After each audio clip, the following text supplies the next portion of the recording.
Okay, hello everybody. I am checking to see if we're live on TikTok. I'm a little late. Hi guys. It has been a hectic, I think, like last few weeks for me, honestly. I'm gonna let everybody kind of pop in and get settled. Let us know how you're all doing in the chat.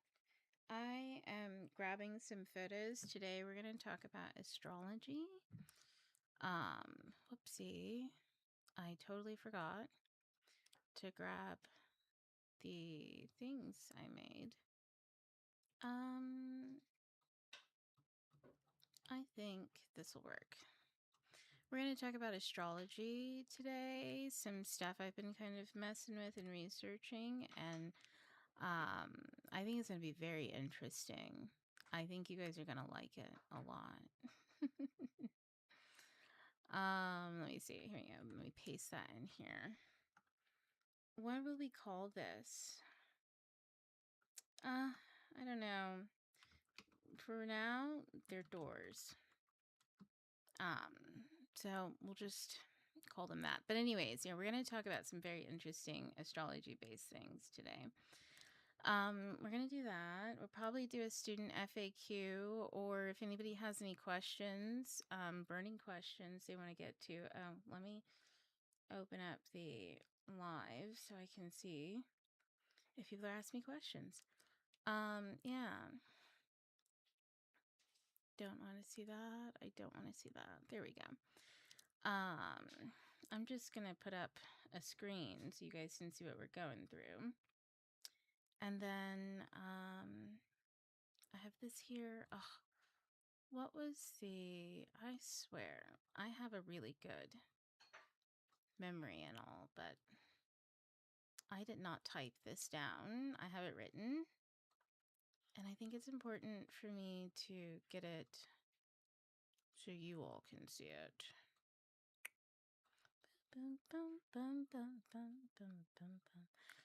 Here we go. Okay, copy. Let me paste that in here as prompts. Okay, we're going to talk about magic today, like some really intense, interesting, change your life kind of magic. And it's through astrology. It's just all observation. I'm just going to teach you how to observe energy as it flows in and out of your like awareness. Or at least drag you along my research as I go. You know what I mean? You don't have to do this. You can just be totally interested and be like, oh, that's a fun little jaunt, and then move on with your life. You know what I mean? But if you're here along for the ride, might as well try a few things. Okay. Let's see. Window capture number 4. Obsidian. Yes, it's working. It's working. Except for it's really tiny and you guys can't see that. Insanity. Okay. Let's see. Let me scroll up. Oh, God, that's terrible. I'm sorry, TikTok. Oh, wait, you guys, I think you could see stuff. Let me look. I think you all can see this enough. If you need glasses, then, go get a pair, I guess. I'm just kidding. It's because I'm wearing glasses, and I'm like, well, I can see and I'm on glasses, so hopefully you can too. Let me see Patreon. I think it looks great for you guys too. Let me look on your screen and then check in on you guys as far as chat goes. I think this is all I need from here. Yes, okay. Oh, nobody said anything in the chat. Can you all hear me on Patreon? It'd be crazy if nobody could hear me. And okay, good. Yeah, drop how you all have been doing if you want to. If not, I'm gonna get into. Oh, I have one more thing to do. I'm going to take a picture. Shit. Chart for now works better. So, no, I'm not going to tell you. I'm going to wait because I have to record that separately. Understood. Leave me alone. Okay, stop popping up. Nobody asked. What am I doing? Yelling. Show. Side reel both. Apply. Yes, god damn it, that's a beautiful fucking picture. Okay. So, I'm going to take a picture of this really quick and then mark it, and then I'm going to have to send it to my Gmail so then I can put it on this Windows. I'm telling you, because I wanted to do gaming, I got a Windows instead of a Mac, and it's not like I'm angry or anything, but sometimes it sucks. Because what do you mean I can't just airdrop everything? So we all know that I'm going back to Macs very soon. I sound like I'm so disgusted, but I'm not. I'm just peculiar. Okay, I'm gonna get one more photo for you all, and it is important that you get these images. So I'm taking the time out to do it. Normally, I would just like pitch a fit because I hate doing stuff while I'm talking to you guys. I like to just be in a flow, be like, here we go, let's go, talk. But I think it's nice sometimes to like have a little chill moment and chat. Okay, the Saturn retrograde has been interesting. We're gonna talk about Saturn. Oh, okay. I have these two pictures. Now, how do I get them onto my computer? Fuck. Drive. Do I have that here? Drive, I said, drive. Just put in Google. What do you mean? No, it's in the cloud. I don't have time for this. God damn it. Go to the Siri. This fucking one, and then Google. Drive. We'll just have to upload it from here. This is crazy. What do you mean, sign in? Didn't we already go through this? All right, everybody. I'm almost done. Let me get on my Google Drive here.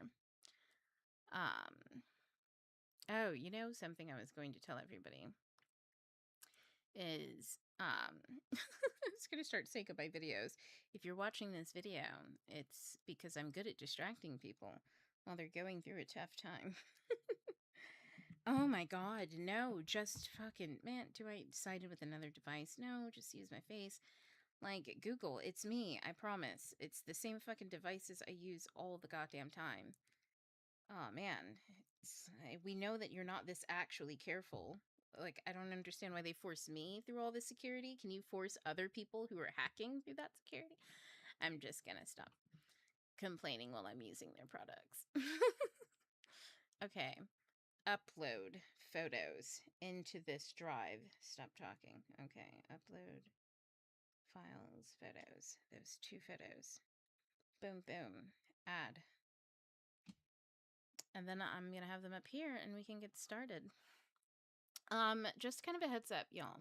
So class, normally I film the full live and then I just upload it, but I'm going to start, like the live will just be a live. And I'm going to film in the live. So I'm going to film an astrology, like lecture. We're going to talk, talk about what I've been looking at between tropical and sidereal and these doors, these threshold moments and stuff and how to catch them. And I've planned them. I've got horoscopes and everything. I'm so excited. Let me stop talking. But I'm going to film that. You're going to hear me like introduce it, right? And then we'll just get back into chatting. And then I'm going to upload those into like organized collections. So that way everything is super organized. Because sometimes during these lives we talk about, we do a student FAQ, I always film those separately. So I figured I should film everything separately so that it's really nice and organized. So if you're looking for astrology stuff, you can go into the collections that have that and you can find things easier.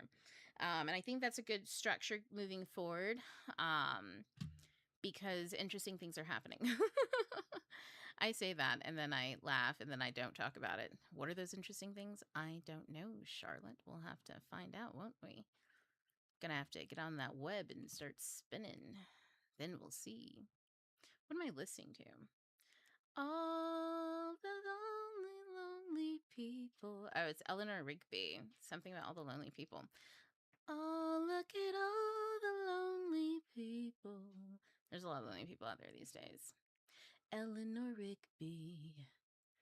And the church's burning has been. Okay, let me name these something so that rename. I think this is this Jupiter? Jupiter. There we go. And then I'm going to name this really quick. And what is she for? All the lonely people, where do they all come from? All the lonely people, where do they all come? Where do they all belong? Damn. Damn, this is hitting. Are there gonna be a bunch of lonely people coming by? Jeez, everybody make room. All the lonely people. They can hang out as long as they're not fucking weird. I'm just I'm not joking. They can hang out as long as they're not fucking weird.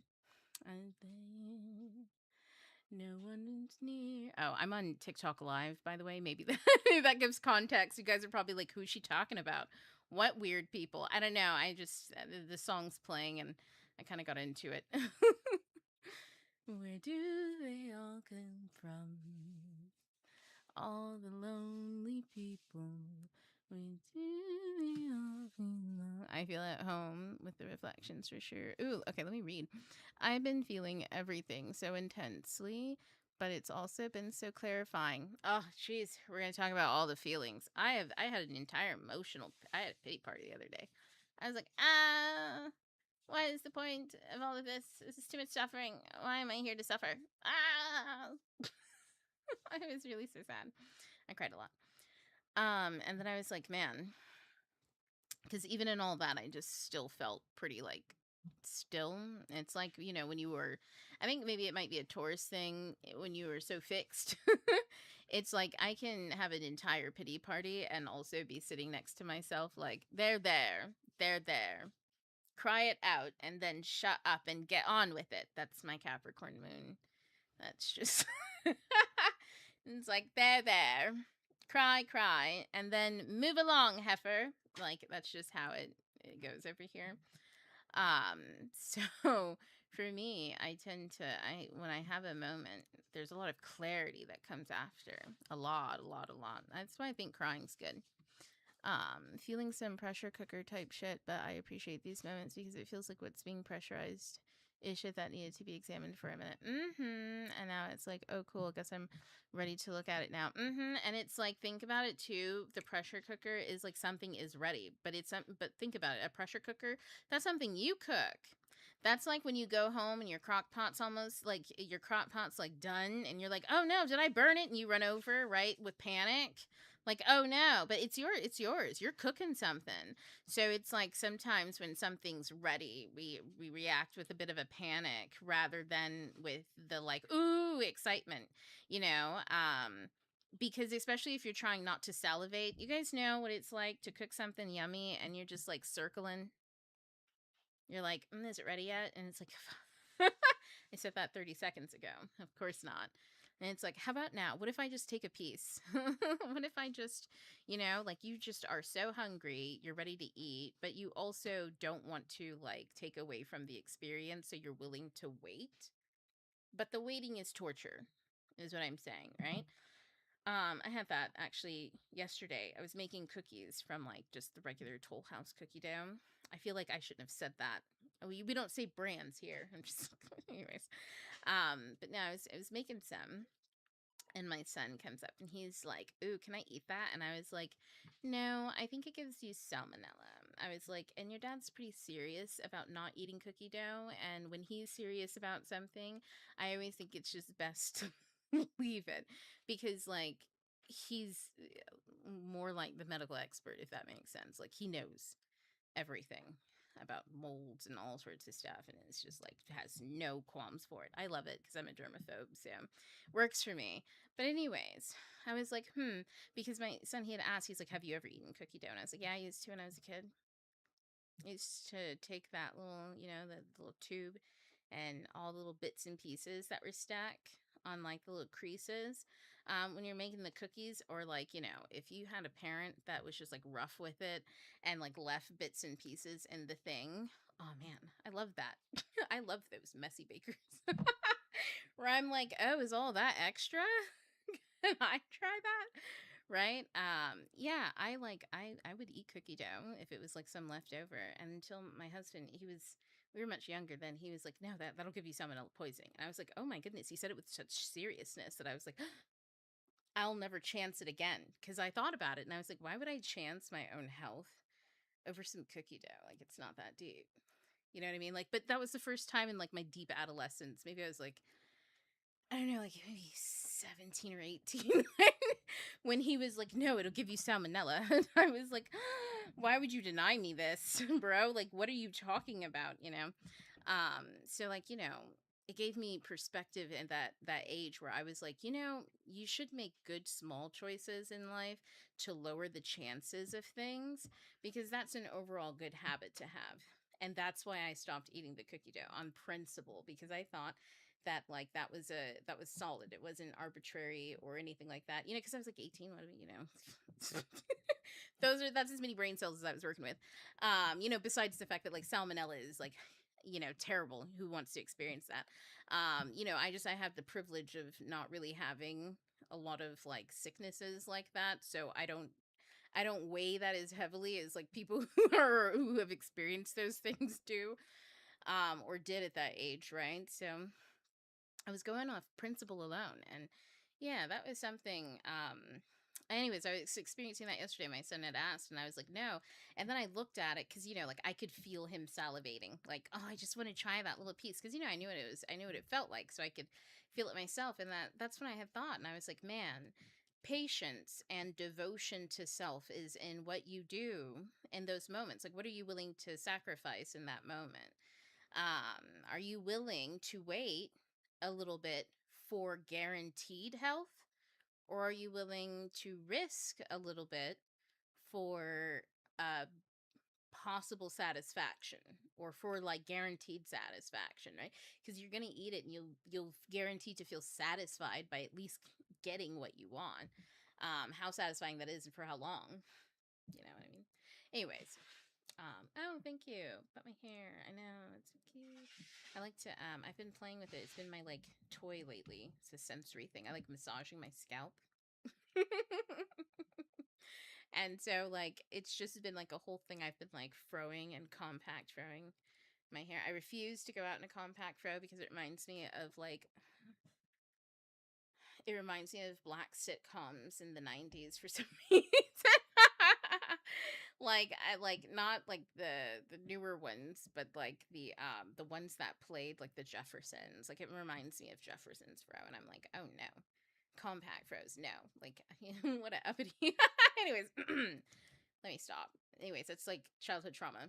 Childhood trauma is why I had never like froed my hair so compacted. But like once I did, I was like, ooh, this is so much fun. It's like having a forest. And I just go into the forest and I'm like, oh my goodness. Anyways, enough about my hair. Let me get back. Where was I? The pressure cooker thing, right? So yeah, sometimes when you're cooking something and the alarm bell goes off that it's ready, right? Sometimes you have to face some fears before you can discover what is, right?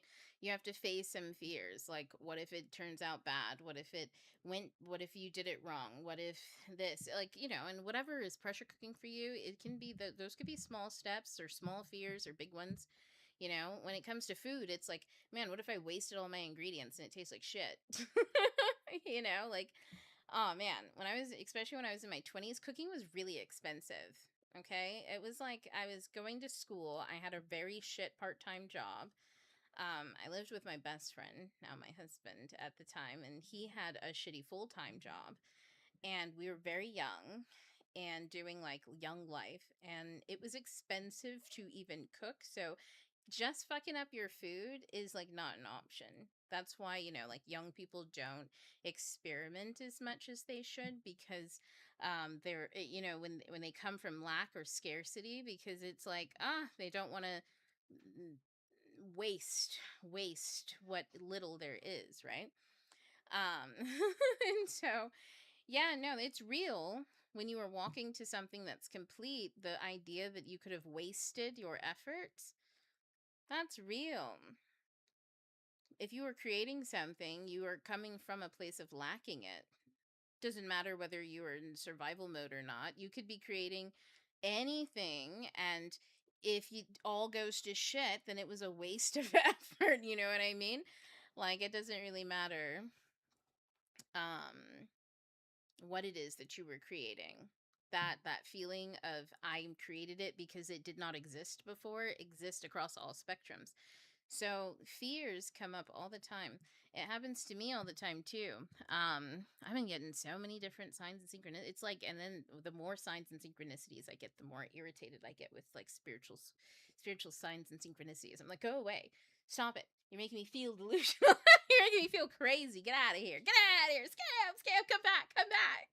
Like, that's how I feel. I start getting skittish and stuff like that. Just because when something is almost done, it's like, man, it really, I was just thinking about it earlier. When you're closing a book in your life and opening up a new one, it feels so final. It really does feel like standing out, like, you know, when you get one of those views and it's of the whole landscape, you're up real high. Last time I was at like this. I was in I was in a graveyard. I was in what's it called? Oh, I can't remember, but it's Necropolis. I was in Necropolis. There you go. The land of the dead. And oh man, it's this beautiful graveyard in Glasgow, Scotland, and it's right next to the cathedral, this huge, beautiful cathedral. Anyways, it went all the way up to the top. And when I looked out over the landscape, I saw the deep foothills. I saw where things gotten where we went from city into farm and country land. I saw where the cities stretched out into suburbia. I could see everything from up there. You know? Thank you. Thank you. You said questions for Earth. Thank you. Or is that question? Yeah, questions for Earth. I appreciate you saying that. But yeah, it was beautiful. I could see everything. And that's kind of what it feels like when you're going from one thing to another is you get this all expansive view and you are no longer part of it. You are on the outside. Because you cannot have an expansive view and be in the view at the same time. It's not an experience that bodes well. I sometimes say this. It reminds me. I say this all the time to my husband because he has a very eagle eye view, but he also has like a very bear like focus. Like bears are very grounded animals, you know, and their focus is they know everything on the environment. It's like they are the heartbeat of the land. They can feel everything. They can move over it quickly. The land is generous to them. Have you guys ever seen like a bear's diet? The land is generous. The land is not generous to all animals. Some animals, they can only eat one thing. Think about those panda bears that can only, oh, or is it the koalas who can only eat like eucalyptus leaves and like it's poisonous to them or something? I don't know. The koalas are so damn crazy. But it's like with bears, the land is generous with grizzly bears. It's like it awakes with them, it goes to sleep with them, they are one with the land. The eagle stares and watches the sunset. I've never seen a bird so in tune with the landscape, right? But that's the eagle eye view. Those are two totally different. They're both felt deeply and they are both predatorial. They're both analyze and see everything. Both have a generous view, both have space, both have different domains, and they are also different vantage points. When you are looking at the expanse of everything, that is an eagle eye view, and you are no longer a bear in that jungle or in that forest. You're no longer there. You're at the treetops. You're at the mountaintops. Because eagles go up high, you know. But you are no longer in it. And that can be like really isolating. Like people think being like bear energy is isolating, right? I'm thinking of Lenormand when I talk about bears. There's a deck. Love it, love it. It's French. Now I just want to get up and show you guys. Hold on, I'll just show you guys.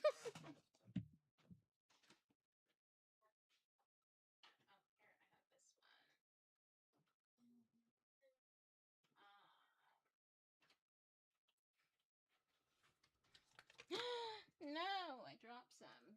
Maybe that's important. We'll see. Okay. So, I love Lenormand. I have this deck from a place called Labyrinth. 7th sphere. Oh, look at that on the bottom. Bear. Oh man, let's see what came out. The stork, which there's no eagle.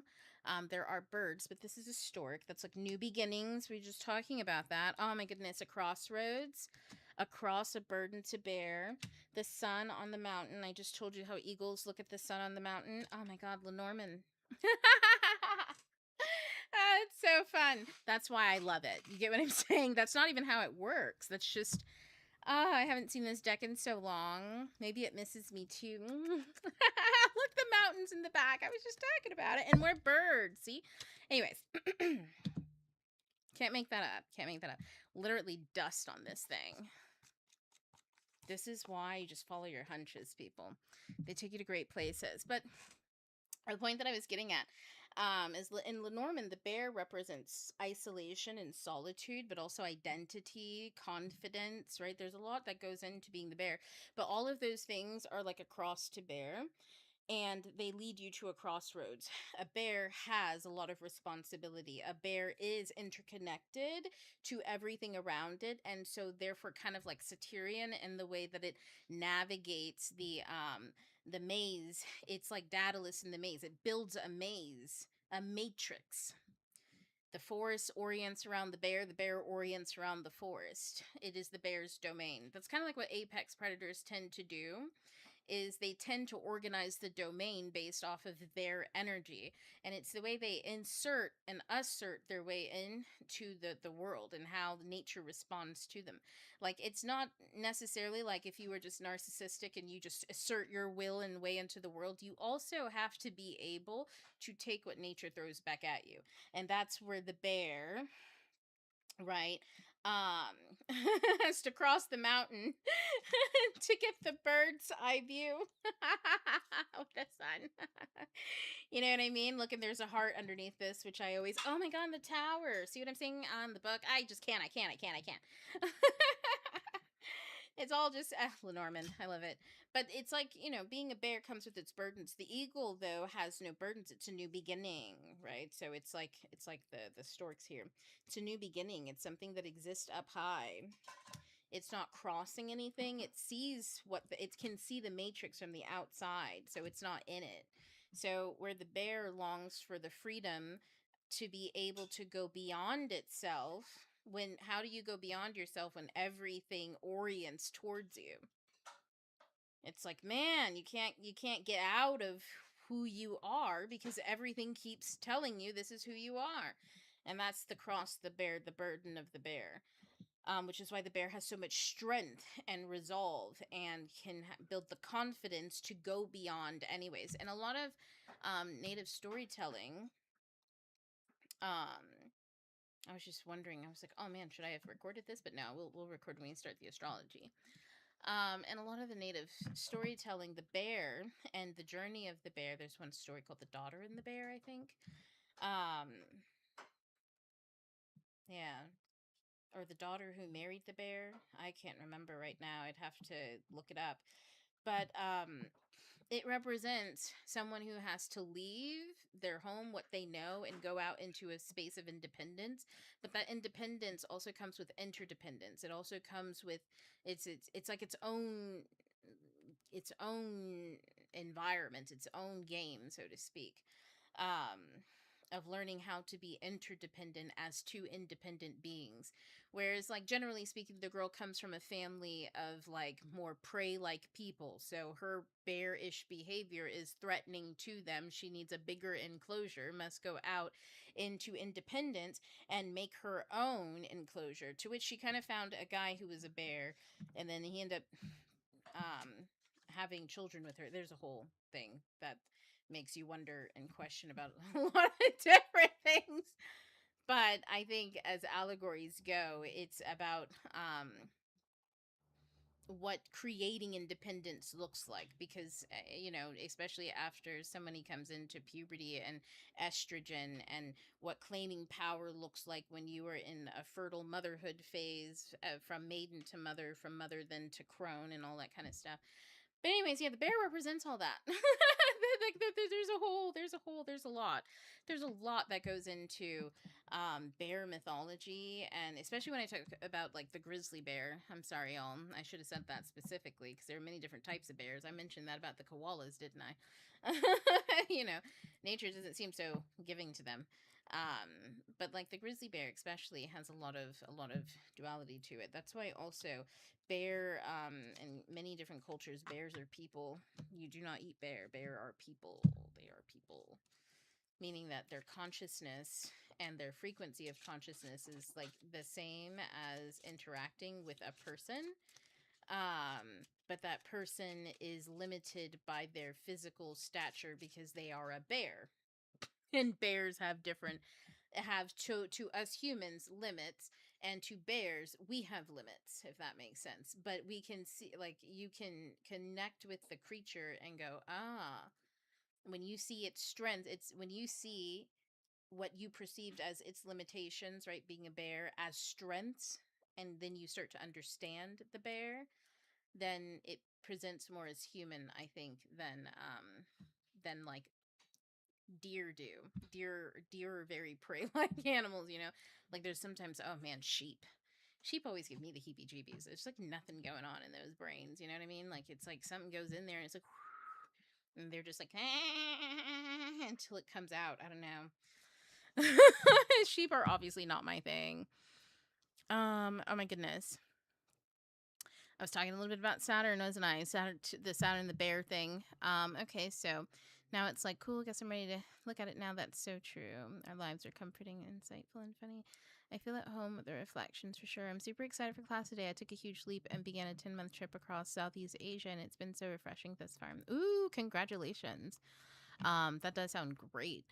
Somebody I just saw recently was talking about how spending some time in Thailand really changed them on a spiritual level. Like it helped for them to really come into their own center.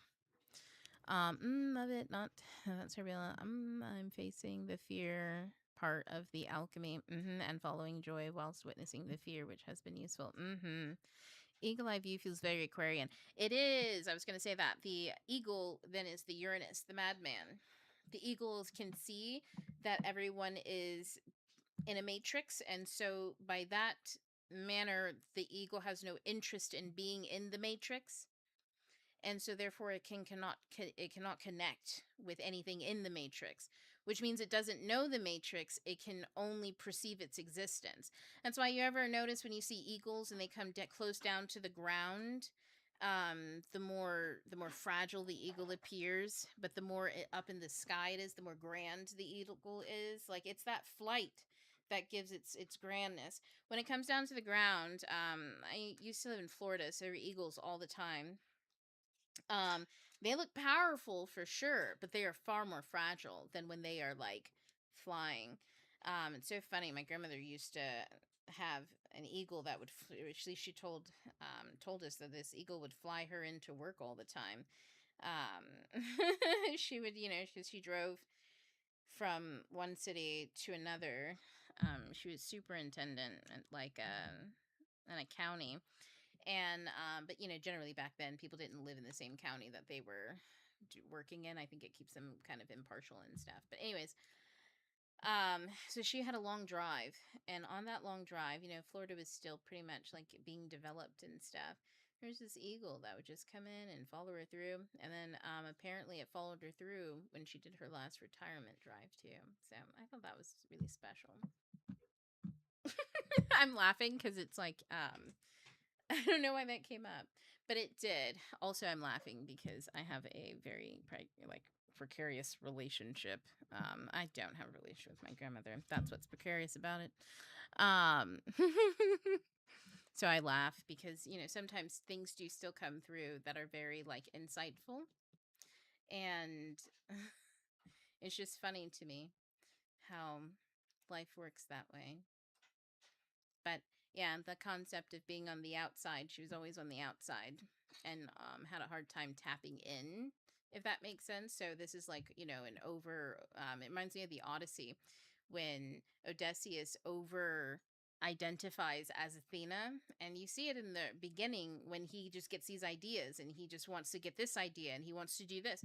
He's like, ideas and strategizing is erotic to him, to the point where he wants to do that. He doesn't want to go home.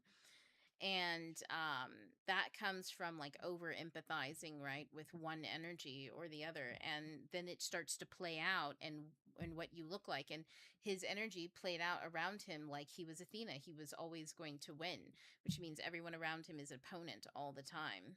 And so if the whatever the game is, he will win, and he will win it at all cost. And then it's like, well, this is what it cost you, like it's a really intense echoing, but that can happen. So that's also why I laughed, because I was like, yeah, my grandmother kind of did end up like a little too, I think, of the eagle eye view, which is interesting too, because she was a Leo, and that's a very shadow thing, maybe, to do. Who knows? I can never pronounce it. Aquarian? No, I don't know what you were saying. What was I saying? Maybe that was 10 minutes ago. I've seen bears in a few of my dreams, and I always felt like a safe ancestral protective energy. I've had bears come at me only once. Oh man, it was my first apartment. It's like 3 stories. This is wooden building, and it's very strange and unique looking. Okay, that's all I'm gonna say about it. Like, they used to use this building to practice for fire drills because it was the most flammable and also the most complicated building for the firefighters to navigate. So, anyways, that being said, before I had moved to Japan, I lived on the 3rd floor, and it would have this very, very, very shady looking catwalk. My dog almost fell off it once trying to chase a squirrel. 3 stories, and my cat almost made a dog like commit suicide, like jump off that catwalk. It was like this big dog, and my cat, like, doesn't know that my cat didn't know that he was a cat. R.I.P. Charlie. He was a lion. But anyways, flammable building is crazy. I know, especially for me, because I have a lot of fire energy. But it did keep me warm in the winter, so that was great. Um, and it was right on the creek. I lived right like on a creek, and there's this beautiful bridge that went over to the creek, and the view that just opened up was like this beautiful pond. And then, oh my god, it, like, the ducks, everything, it was always so beautiful, and like the trees, especially during summer and fall, and it always smelled like jasmine and lilacs. Oh my god. And then on top of that, after the pond across the street is a whole river. And so I was the best place to live. I could walk easily to work or to school because I had this whole, and it was a whole nature walk all the time, or I could bike if I wanted to. And it was just such a great spot. The only downside was it was extremely flammable. Like, once there was a cigarette butt. Somebody had left one in a potted plant, but like there was no plant anymore. It was just all the dirt and stuff. And you know how soil is highly fucking flammable. Oh my god. Oh my god. Soil is so flammable, and it just so happened that I had walked out there. Something made me want to just sit outside for a moment, and so I walked out. I never would sit over there, and I was like, I looked at it, and this is also when I was getting really irritated because the market was doing what the market was doing early 2016 or something like that, where everybody was trying to make money off of not doing anything. Anyways, I had moved there again after Japan, but anyways, there's a cigarette butt, and it was starting to go up in flames, and all I could think was, man, should I just let this place burn down? And I was like, it'd be really suspicious if I moved all of my stuff out. And just let this happen. And I was like, God, I hate that I'm a good person. Because, it's like, I don't know. I didn't like the place by the time I was leaving. But anyways, it was really beautiful. Just fell into bad management. But those were the times, I'm telling you. I feel like that was the Pluto and Capricorn was for a little bit longer than that, but that was like the end of Pluto and Capricorn, and something else kind of went through. Maybe it was Saturn and Capricorn too. That was making, oh god, it was just a terrible time where people were really jumping in on the housing market scams. It's been going on for quite some time, so at least that bubble popping right now. Like, oh my God, great mother, is that you? Oh, I was talking about the bears. That's right. So, anyways, I had a dream that once the apartment that I lived on, the third floor, I don't know why I told you all that about the apartment, but you see that it is flammable. Now, on the third floor, all of a sudden I came outside and I came out onto the catwalk and I look over and there's this huge bear coming that way. And then like I'm like and then I see like the stairways cuz like there's a catwalk that leads to an elevator, but then there's also a stairway in my own little like section, and there's some bears coming up that stairway. So I run inside and I was immediately like, no, this is like the last dream, but last time they were mountain lions and now it's bears. And there was like 8 of them trying to make it into my house, and it still gives me so much anxiety right now where it's like, ah, and like I'm telling you, that was the only time I have ever been visited by bears. And then, well, in my dreams like that. Now I rock with bears all the time. I love bears, spiritually speaking. You know what I mean? Like, they're very terrifying. They charge, but like that's just like their energy, the how it moves. It's a very interesting thing. Like their energy just like it just goes out, and it's not. I was gonna say it's like it's uncontainable. It's overwhelming. You know what a really good example is? There was a TikTok, and this girl, her dog had run off into those wooded area, and she goes, and the dog's leash is caught in like a log, so she's trying to undo it. And I'm looking in the video because she's filming and she's talking about the dog, and she's talking about how like this and that, blah blah blah. And I'm like, wow, either that's a bear, or obviously I'm like seeing things, and then she screams because it's a bear. And that's exactly the like what I mean by like the energy of a bear is it exists. It's like it's powerful, and it also causes like just straight panic. It's straight panic when people think that they know what it's like to experience being next to a bear. It's like, no, when you're next to a bear and there is nothing between you and the bear, the only thing that exists between you is straight panic, unless you can overcome that like initial panic, which requires you to get over like your own fear and stuff like that, which sets off animals and stuff like that. It's a whole thing, anyways. But yeah, I think that's a great example of like a bear is like the height or the extreme is it does set you off into panic, but it also teaches you an awful lot about panic, and it teaches you an awful lot about how to navigate your space with confidence, how to walk and assert yourself, rather than like reek with insecurity, that sort of thing. Because that's like the straight panic, right? Is I reek of insecurity. That's kind of like what's happening. And then that screams food, you know. And to be totally honest, oh man, that bear came to me, and it was like I just like entered motherhood. I was insecure about everything. Not like me. I was insecure about everything on the outside. I was like, I don't believe in this. I don't like this. I don't like this. I just come back from Japan too, where everything was like naturally organic, and so I was suspicious of everything, all the food, the people, everything. I was like, oh no, no, no. And so that left me feeling like lack of security in like my community, and like, but not necessarily lack of community in self. But that creates like the tower that the bear comes with, and isolation and stuff like that. So it's not always bad. Sometimes like the bear just tells you an awful lot about what you're experiencing. And that's why you want to sit in that stuff, because can you imagine if you go, oh well, nobody wants to reek of insecurity, let me just shove that down deep and get over myself and not look at what's going on with me because I'm like embarrassed to reek of insecurity. You wouldn't know that the insecurity doesn't have anything to do with you, and it has everything to do with like your environment. And that it's important for you to make a checklist of what that is rather than react right now. You need to stay still, take in, and respond. That's like I get a lot of that through my Capricorn moon, that kind of way of thinking, but it also is an Aquarian way of thinking to some degree too, especially early degrees Aquarius, or like 11 degree in astrology. But I have the tower here. I went and I looked for it because it's like isolation is the fox is here tricky. The concepts of isolation, why someone is isolated, it's tricky because it's all based on like your purpose and your narrative. And insecurity implies that there is a lack of purpose and narrative. So you can imagine, when you're kind of in that space, why it feels terrible. But if you sit in it long enough, then you understand why it's terrible. And usually the why is never as bad as how it feels.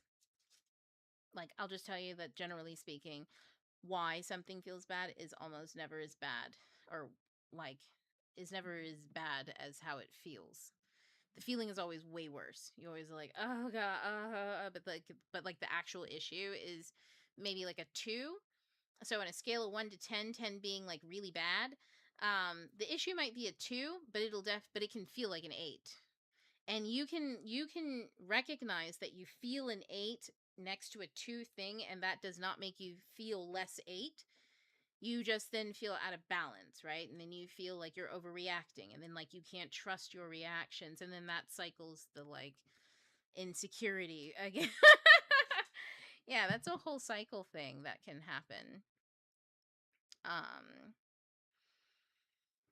because sometimes, like I said, how you feel and what the issue is don't necessarily match, and getting them to and sitting to match it is the key. Sitting in it and letting it match up is the key. When you recognize that it doesn't match, then you go, okay, let it match then, rather than holding on to the issue. It doesn't match, it doesn't match, it doesn't match. Oh, how to stop that cycle? Well, it's a multi-step thing. One is you want to catch yourself in it. I'll show you. Time. Ooh. Okay, give me a second because I have to pull up the PDF.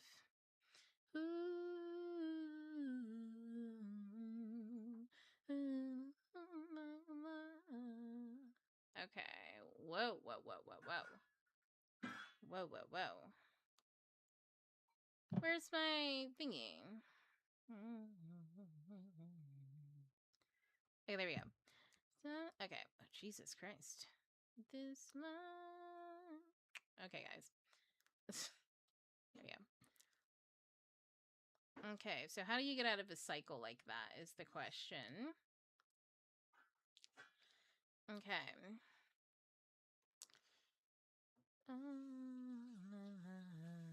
Okay, now I gotta find it.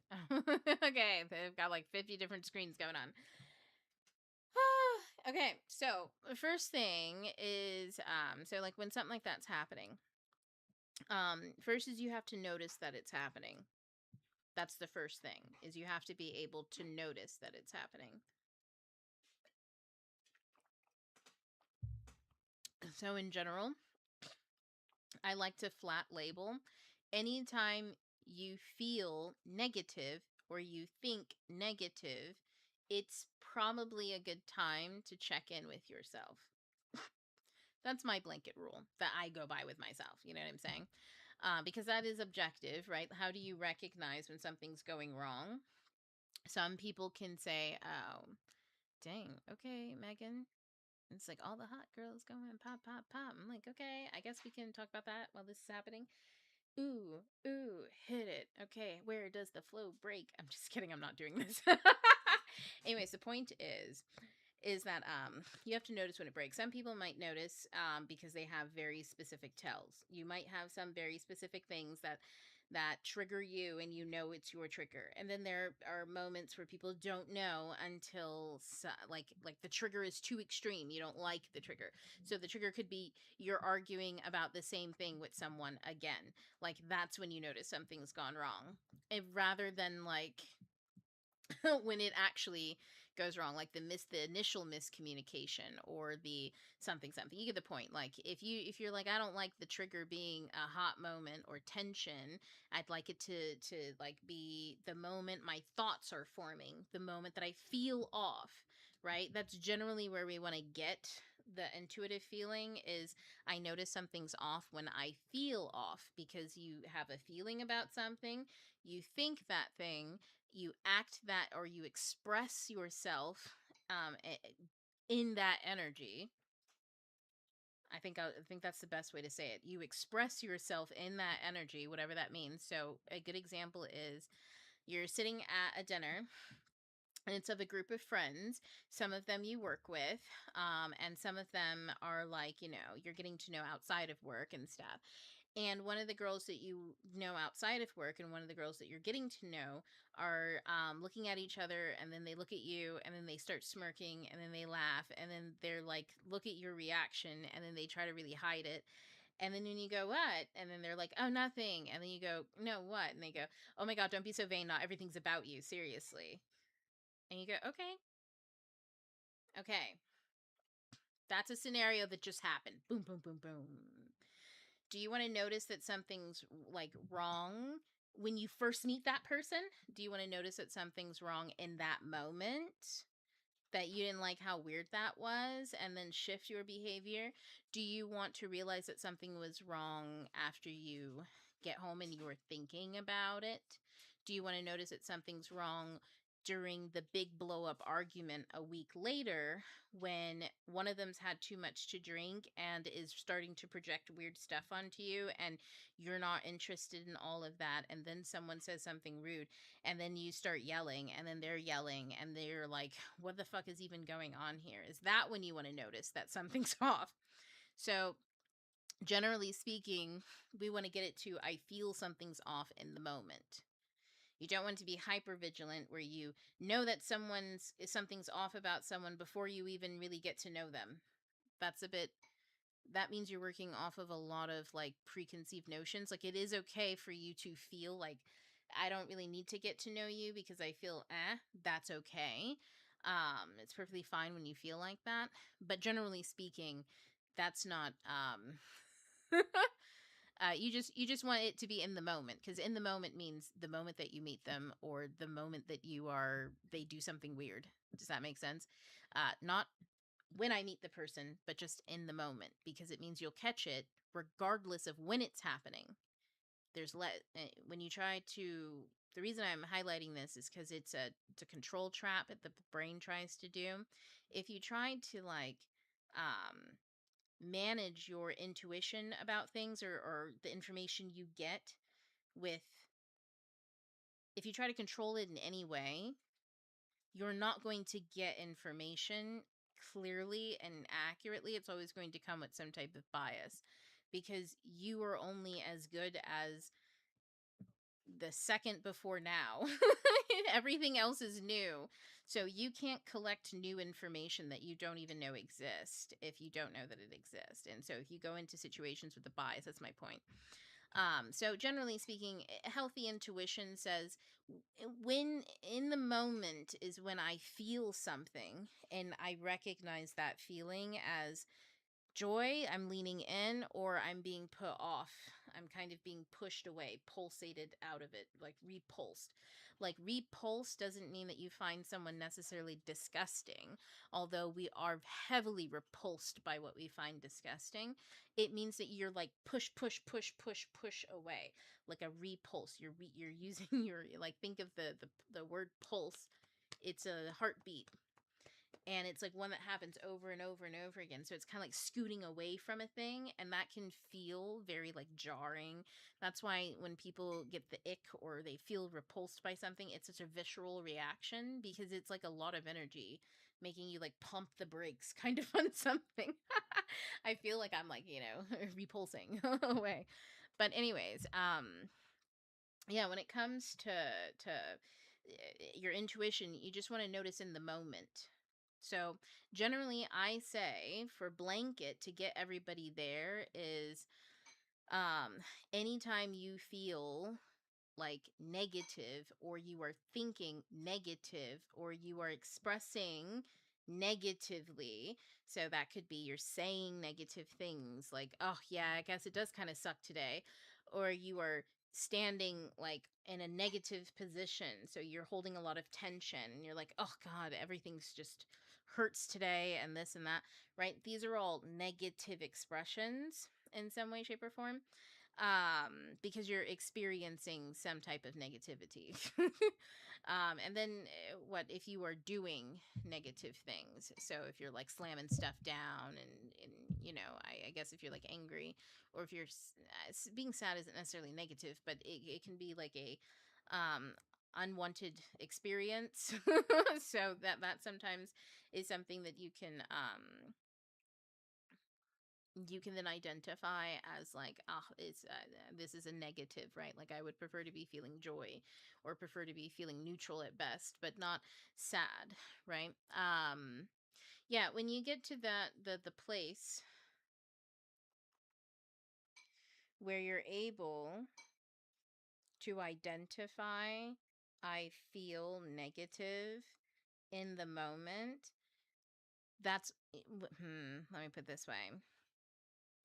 When you get to the place where you validate how you feel in the moment, because now that I've told you that it's the in the moment, then in the moment you will feel a certain way. And instead of invalidating it in a usual script, you will now have a choice.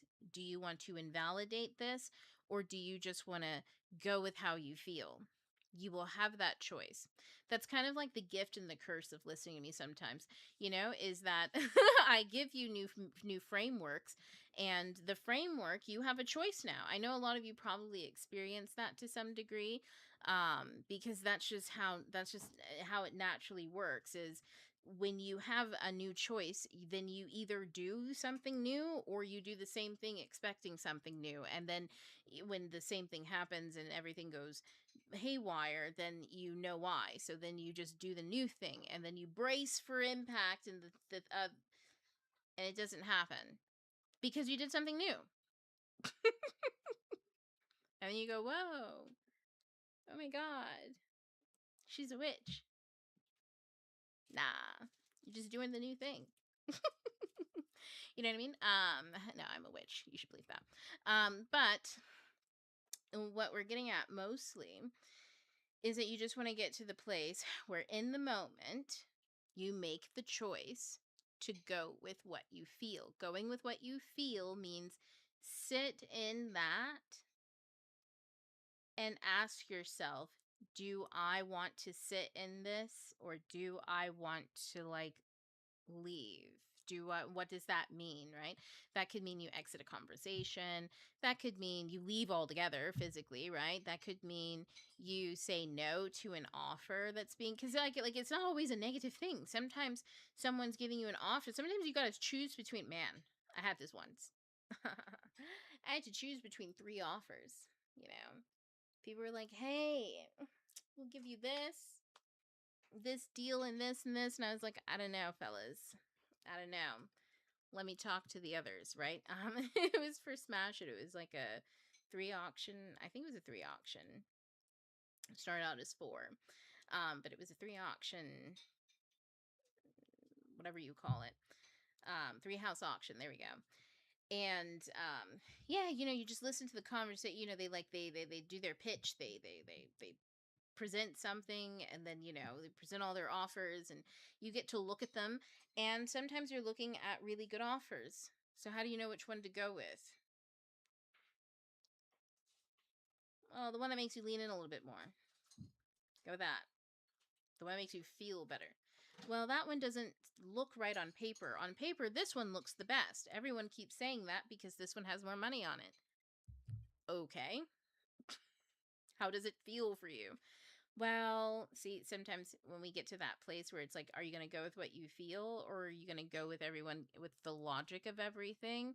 Having to make that choice is really difficult, because if you normally go with logic all the time and it goes wrong for you sometimes, right for you sometimes, but it's not really an intelligible system.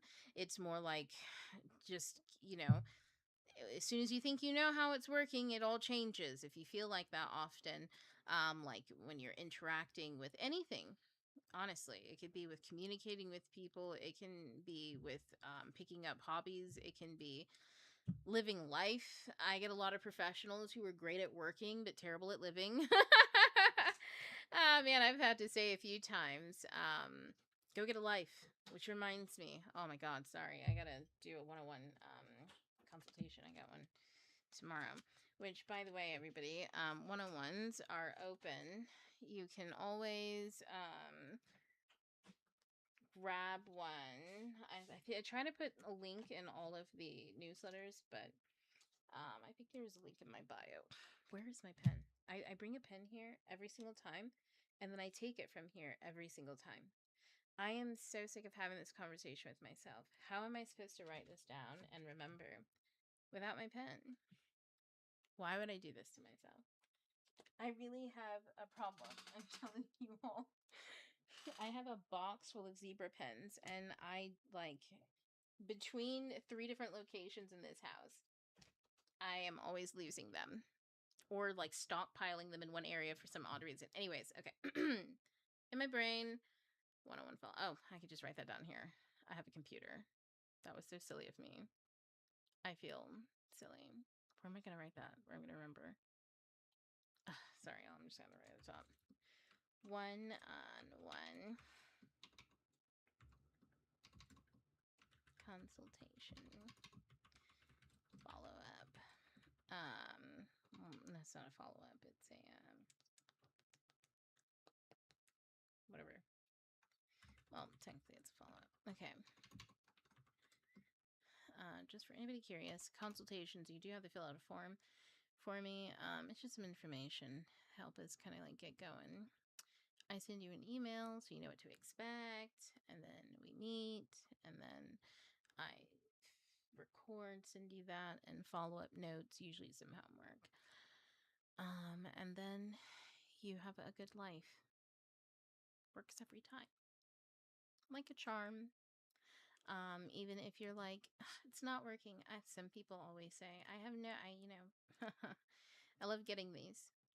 It's always once in a blue moon, someone will be like, at the time when we met, I had absolutely no idea what you were talking about. And I have to admit, I thought, well, okay, I guess. And then it all happened. And it's like, yeah. Congratulations, you did the work. But the work really is just kind of like, it's very unique to people. And once you are doing your unique thing, once you grab onto your own energy and you just do, it's really hard to stop. So that's why I'm always like, people, victory is inevitable. I don't know why you fight it. I do too, though, so it's okay. Okay, what was I talking about before? Oh, that's right, the PDF. Okay. So generally speaking, if you're having an issue, how do you break the cycle? Well, first you recognize where is the spot when you're starting to kind of go down that trap, that cycle, when you're getting triggered. Notice how you feel. Start going by how you feel and make that choice in that moment to go with how you feel. The reason why it feels hard oftentimes in the moment is because you don't yet have a lot of practice doing that. So you don't have a lot of ease coming up with what you want to say as a script that you have already pre-checked and know is going to resolve your problem. You know what I mean? And you also probably are bringing a lot of baggage to the table where when you don't have a preset way of engaging with someone, like in a very controlled way, that there's going to be tons of miscommunication and issues and all this, that, and the other. So you need to be able to, that's kind of like a whammy of, it's kind of like what I like to call it's like miscommunication, like central. It makes sense. It makes it really difficult in that moment to make a choice to go with how you feel when you don't know how to communicate how you feel, because this feeling is possibly new to you. And also, I want to like add this to it. The feeling is new and oftentimes unacknowledged by the other party.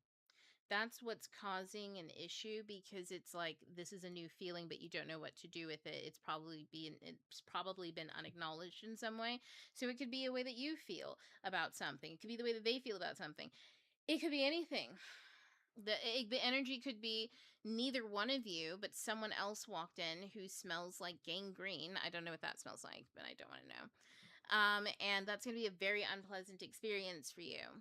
And your body's just freaking out before it happens, because we are sentient like vessels in that way, right? Um, it really doesn't matter why the energy feels negative. It's just that it does. And when you can't communicate that, or when you feel like you can't communicate that because you don't have the language for it yet, like you don't have the precise language or whatever it is that you want to say, or you feel like you don't have the reasoning for it yet, you feel like you don't have the qualifications to state that yet. So that's like somebody who doesn't want to speak up in a meeting. Sometimes you feel like you don't have the experience yet to like insert this, whatever it is that's making you feel that like hesitation to do, it's making you feel negative. You have to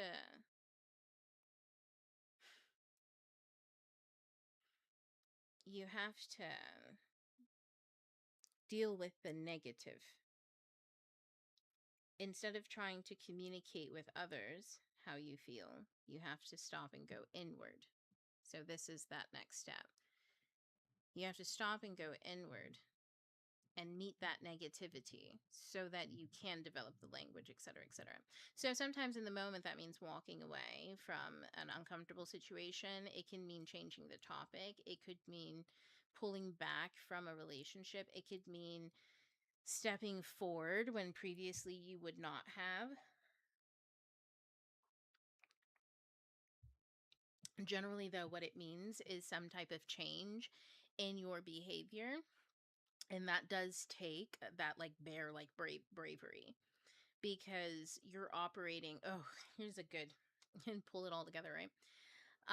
You're operating like with eagle knowledge, something outside of the matrix, but as a bear. This is a very uncomfortable feeling.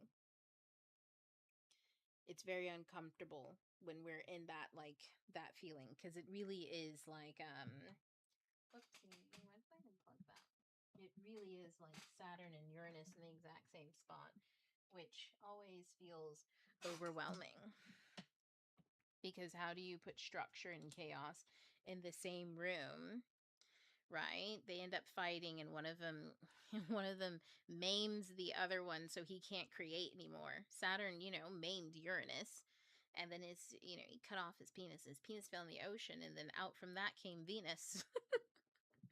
And then Cronus was now Venus's like technically brother, but like now his daughter ish, because he has to raise her because he murdered her father. That's why Venus and Saturn get along so well as energies. There's a lot of like trauma bonding there. Um, I'm laughing because I wrote a story that's kind of like plays on that. But anyways, um, yeah. So that kind of energy, those two energies, they don't really go together. Like the destruction and rip it all up, and who cares about the Matrix? Like it's not real. It's not real. And then the bear that's like in it and making it and like lives in it and is the main character of that Matrix that this eagle keeps saying isn't real. These are like two somewhat kind of incompatible energies running at each other. And that's like needs inner deliberation, if that makes sense. There's a lot, actually. I think I've heard of it as like in therapeutic spaces as IFS. It's like inner family systems, but in like authorian and creative spaces it's called like getting your knights in order, like King Arthur's court. You are a creative person. You have wants, needs, feelings, and all of these different things. And so it's important that you are in conversation with yourself, making those needs met, before you go out and put on a show for others, essentially. Because it's like, I guess I'll say this: when I studied classical arts, and so you were taught to respect the vessel in which your instrument is housed from. So I played the flute for forever, and so it's like respecting breath and my fingers and how they feel and the sensitivities, and like you just learn to just like care about your instruments better, and your instrument isn't just the thing that you play with, it's all of you that is in part of the playing. So like how do you like actually focus on your breathing? How do you make yourself breathe deeper and longer to be able to sustain better music and better notes? How do you change your breathing to like express a song? You know what I mean? So like all of that comes into like self-discipline or self-study. And so that's going inward, getting to know, why am I angry? Why am I frustrated? And getting it out. This is like where journaling happens. I was going to mention that too. I was going to do a little lecture on journaling. Um, but I'm so unprepared with it. And while I love to do impromptu stuff, do I is that is that opinion um is that opinion validated in the chat? Do I seem like I do a lot of impromptu stuff? I don't know. I feel like I'm a very impromptu person. But also at the time I'm very regimented. So like, you know, which one is which? That's the Uranus and Saturn energy, right? Both of mine are in Capricorn. So anyways, um what was I saying?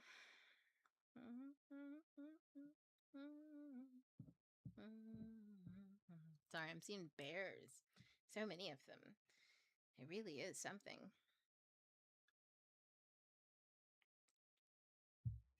Um, oh my god, I'm supposed to get into the astrology. I wonder why. Oh, and I was talking about journals. Yeah, it's I'm gonna get into it later, probably next week or something like that. But helping with some like traveler system notebooks, like setups and stuff like that. I'm also going to take a course because I think somebody's got something very similar to what I've been doing and talking about, and I think if they've got any extra ideas that are good, might as well share them. uh, but yeah, journaling is such a very specific art form that allows you to express yourself and to get all and to meet yourself and to do all of that legwork all at once. And it's also a physical, like it you have to you have to interact with your journal on all different levels. Spiritually, that's in your devotion and your practice of coming back to it, and putting down the ideas that you're transmuting from the not from the ether into the material, right? So spiritually it is a practice. Mentally is it a practice because you have to conjure thoughts and ideas to write about. Emotionally is it a practice because you have to convey meaning, even if the meaning is today I ate a sandwich. Okay, your life is not meaningless, just has less meaning than some other lives maybe. If that's all you've got going on, is that's all it is, you know what I mean? It just has a little less meaning. You have a little less to talk about. Maybe find some more things to have them mean something to you. Take a look around, you know. Can you write about what's going on in your neighborhood? Go spy on that one Facebook page. Is it a Facebook page or is it an app? You know, the ones where people like are in neighborhoods and stuff and all the dramas there.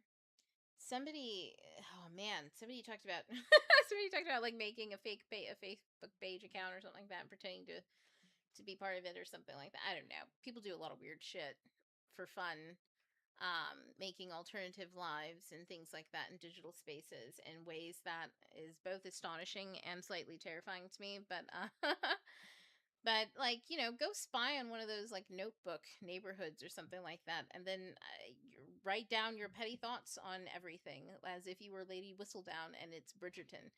You know what I mean? Like there are fun and wild ways in which you can give your life meaning. All you have to do is look around and decide that it means something. And journaling forces you to do that. Also, it's physical. You have to actually physically go get your journal. Like, I think that digital ones are okay. I mean, you're physically opening, but you're kind of removing a certain level of physicality to it when you practice digital. Now, that being said, I have both digital journals and here's my traveler's one right here. I love this one. I have a big journal, but this one, oh man, because I have so many different segments for so many different things. Like I have teacher's notes in one of them. I do my own like kind of log for maybe the month, and then I've got like a daily planner in there where I can just jot down any of my to dos in the back. Oh, I should show you that part. Me. Well, let me show you. Oh, look at that, look at that, look at that. Oh, I love putting stickers in it. I love decorating my covers and stuff like that. I love having little extra things on there. Anyways, it's a whole thing for me, obviously. I like my journal. But the point of it is that it's always a place that forces you to come back to yourself in many different ways all at once, in a way that you can do all the time, no matter what's going on.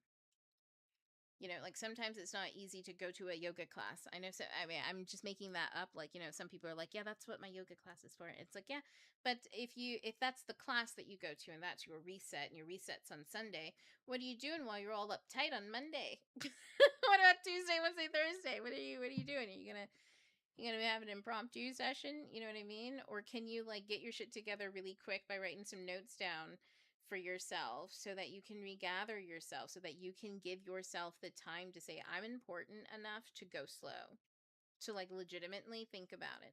You're saying that your thoughts are important enough to slow the fuck down and write them down in print.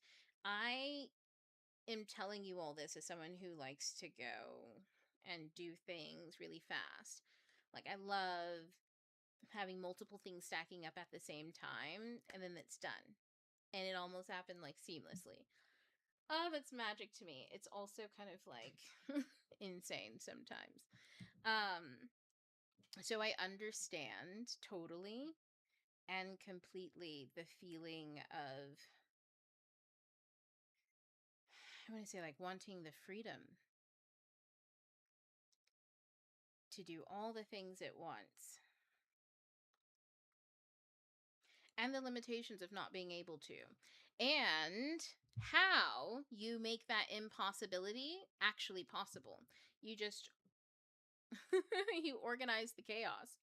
And organizing the chaos is only something you can do, which means anytime you feel any kind of chaos, you go to the journal and you organize it. Where's it coming from? And it's a great way, like just that kind of habit gets you into the place where that cycle is broken, because that cycle is only something that can continue going if you're not aware of it. But when you're aware, there you go. I do. So, oh, the reason why I brought out the PDF is this is a flow diagnostic sheet. So I go over this, and over at the Midnight Scholar Society, there's about 6 collections, maybe. Maybe, I don't know. Yeah, maybe like 6. Anyways, in all of those collections, they teach you tools of consciousness. So you go through them and you learn about how to your role. So we have different domains. It's like role, regulation, action, and timing. That's technically what's happening when you have consciousness going on.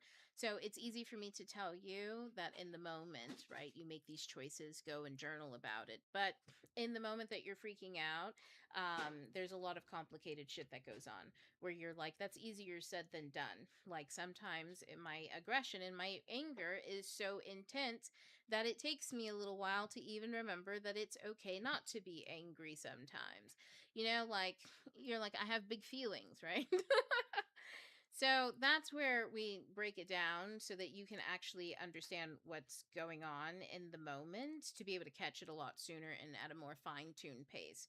So, like, you have domains that are going in your nervous system at any given time, and that's like what role are you doing, regulation, action, like how you act, and timing. These are like energetic dynamics that are happening in you all the time, just naturally.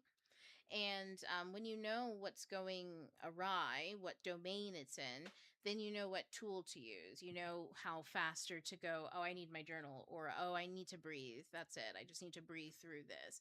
Because not all emotions trigger the same thing, right? Not all cycles are the same. So it's important to have the tools that you need. And yeah, and I have all of that over in the student tier. Is it the vault tier still? It's been renamed. I'm sorry. Hold on. It's okay. It's okay. It's okay. It's okay. Oh my god, it's Steven Universe right now. I've got nothing, got nothing, got nothing, got nothing to fear. Okay, so I think it is still the scholar tier. Ah, scholar vault. Yes. So, vault. Um Okay, so yeah, just go over to the Vault. The Vault has all of the different courses that are available. And yes, overall, it's about like if you were to go 1 week at a time and do everything from beginning to end, it'd be about a year or two. And that's a really good pace. I know when people hear that at first, they brace because they're like, well, I don't know. The point is to go slow and 1 week at a time so that your nervous system has the ability to actually balance as you go. Because sometimes people come from places of panic or needing to get things done right now or to make change right now. And that urgency is what's like constantly sabotaging you. I'm just telling you that from experience. Um, I am an Aries, so that's like my whole like impatience was like my first lesson. As a child, like impatience is the first one that you go through. I'm sorry.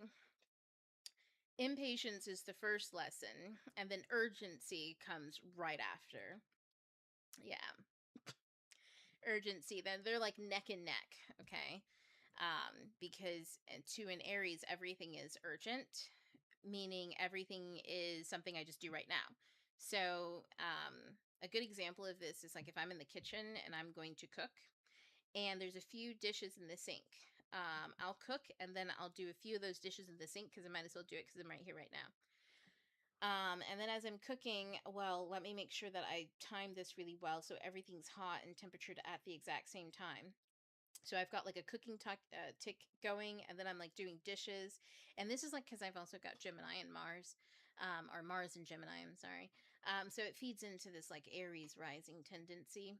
But it's like I'll have a bunch of timers going all at the same time, which creates a level of urgency that's like dancing. And then it's just like, bum, ba-dum, bum, bum, bum, bum, dun, dun, dun, dun, dun. And it's like now I'm in a flow. But the flow is like you can't drop anything, right? And that's like the beauty of it. Because urgency isn't always expressed with panic and fear. Those are the two moons or like shadows, right? Of Mars is Phobos and Deimos, and those are his sons, like fear and panic, psychological fear and panic. So my point of that is like oftentimes you can experience urgency with panic or with fear, and it's not necessarily bad or right or wrong. It's just one way of experiencing it.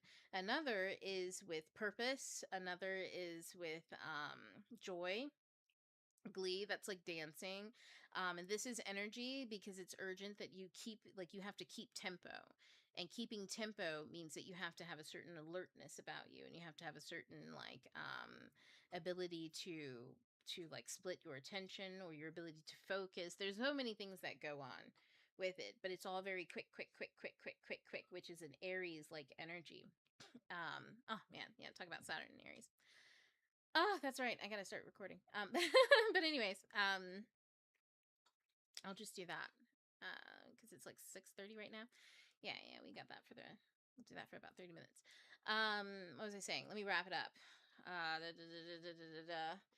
Aries, energy, quick, wants to do. Yeah, so urgency. Urgency is sometimes like you can get addicted to it because it's fun, like adrenaline kind of like thing.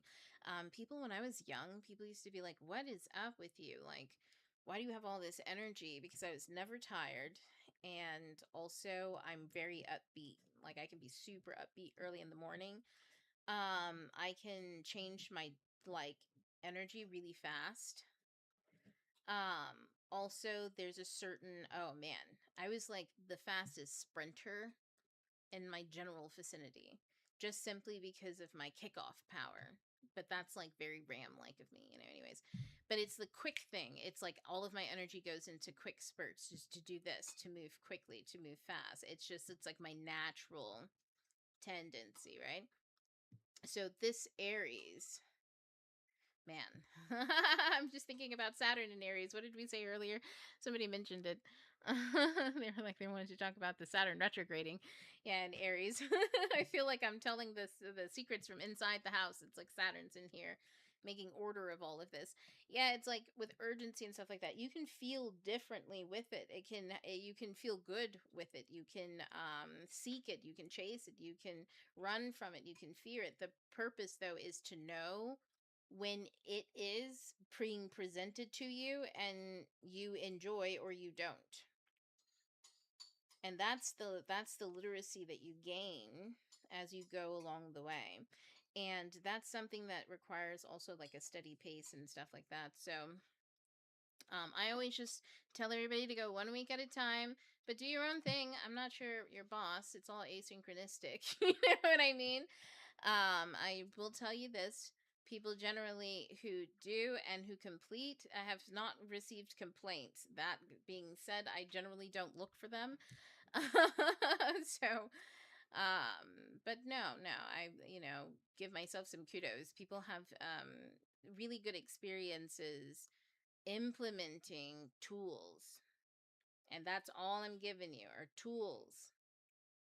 So when you have tools and you use them and your life gets better, it's nice. All right. So I think that answers somebody's question over on TikTok, which was how do you break the cycle with consciousness, gaining tools for consciousness. Ah. Okay. Oh no. Oh no, that's fine. That's fine. Okay.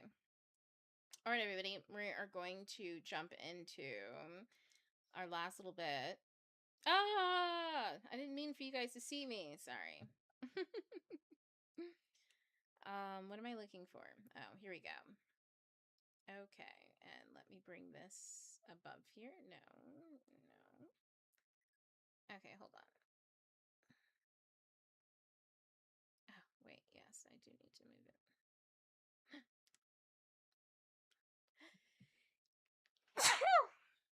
Bless me. Thank you, thank you, thank you.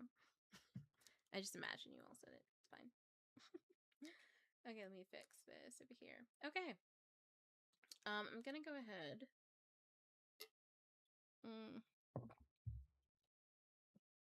And start the other recording.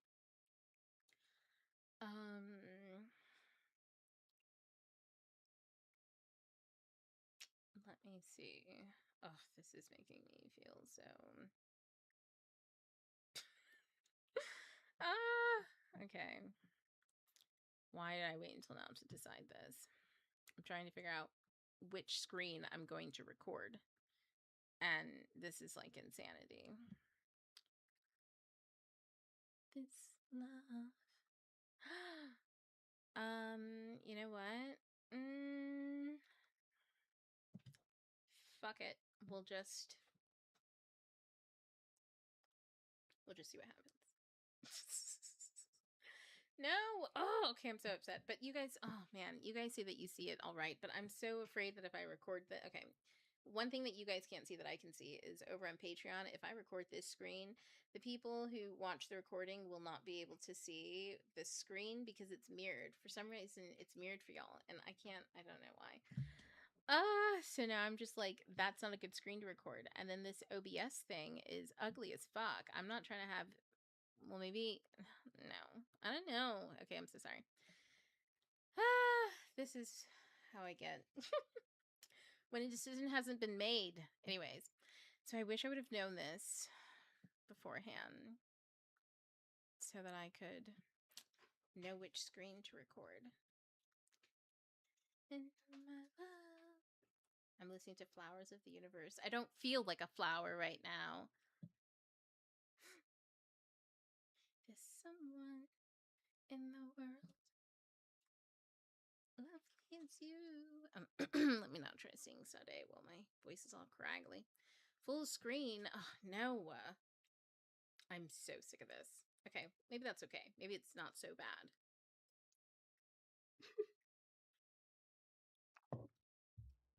I think we can live with that. How about I just full screen it and it'll just be crazy. Cool. Okay. Sorry, everybody, that you guys had to witness that. No, because then what am I going to do? Oh. Now I'm like, maybe I should just do this one. Okay, fuck it. Oh, Jesus Christ. Full screen, entire screen. Just do that. We're good. All right, everybody. I'm going to jump into the astrology now. Oh my God, I don't see the screen. That's insane. All of that to have this happen to us.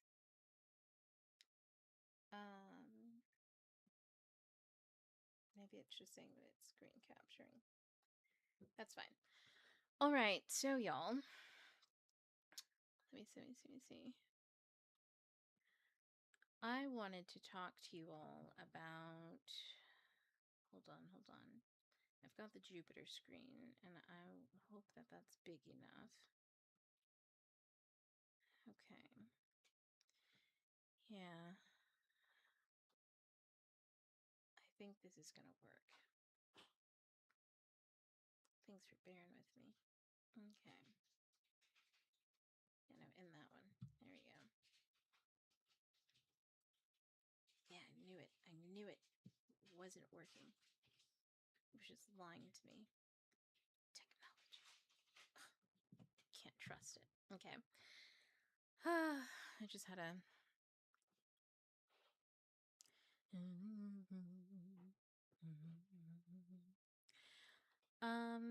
I think entire screen is going to have to work.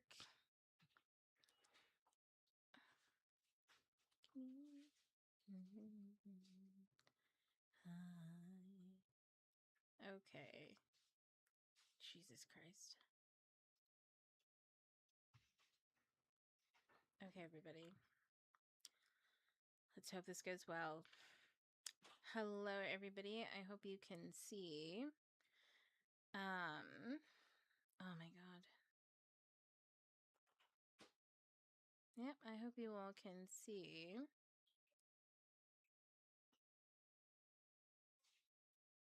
I don't think so, though. Ugh. Oh, well.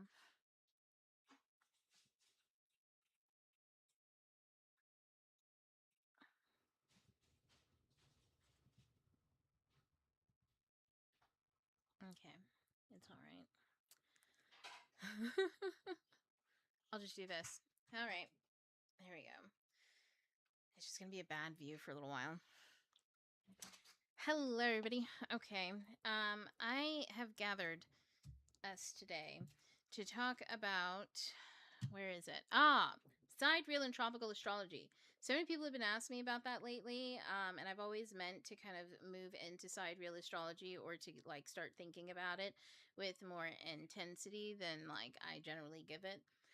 And I've stumbled upon something so interesting, so I thought that I'd bring it up and have you guys kind of at least aware. And if you notice anything, then ooh. And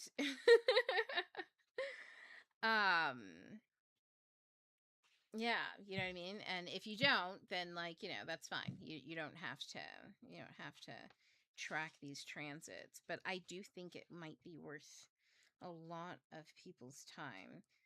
I don't know. I just feel good about it. So I'm doing it. Okay, so I don't know what to call these or how to explain it without showing you this. Okay. So, here we go.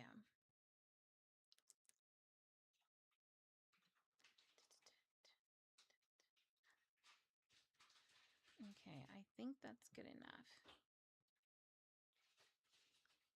You guys don't need to see the exact.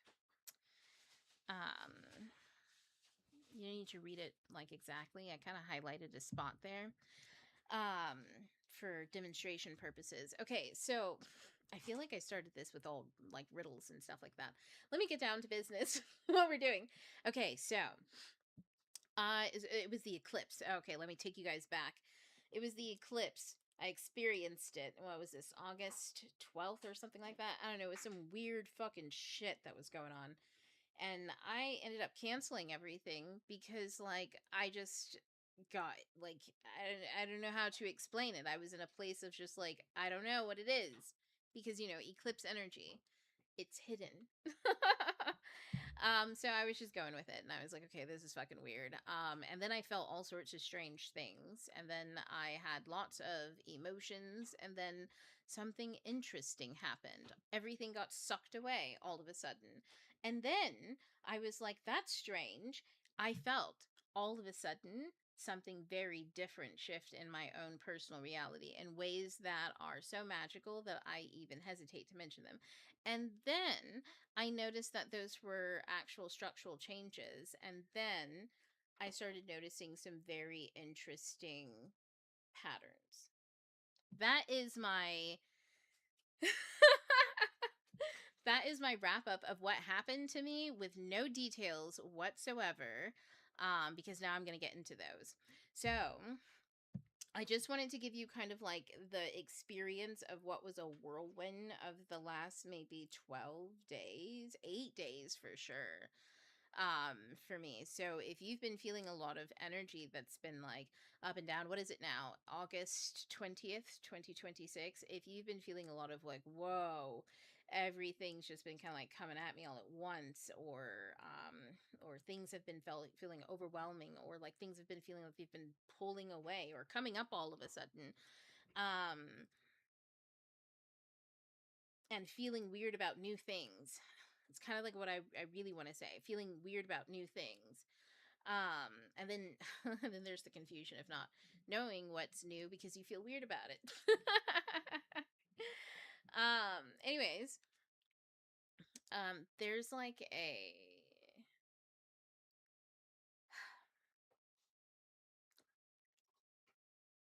there's like a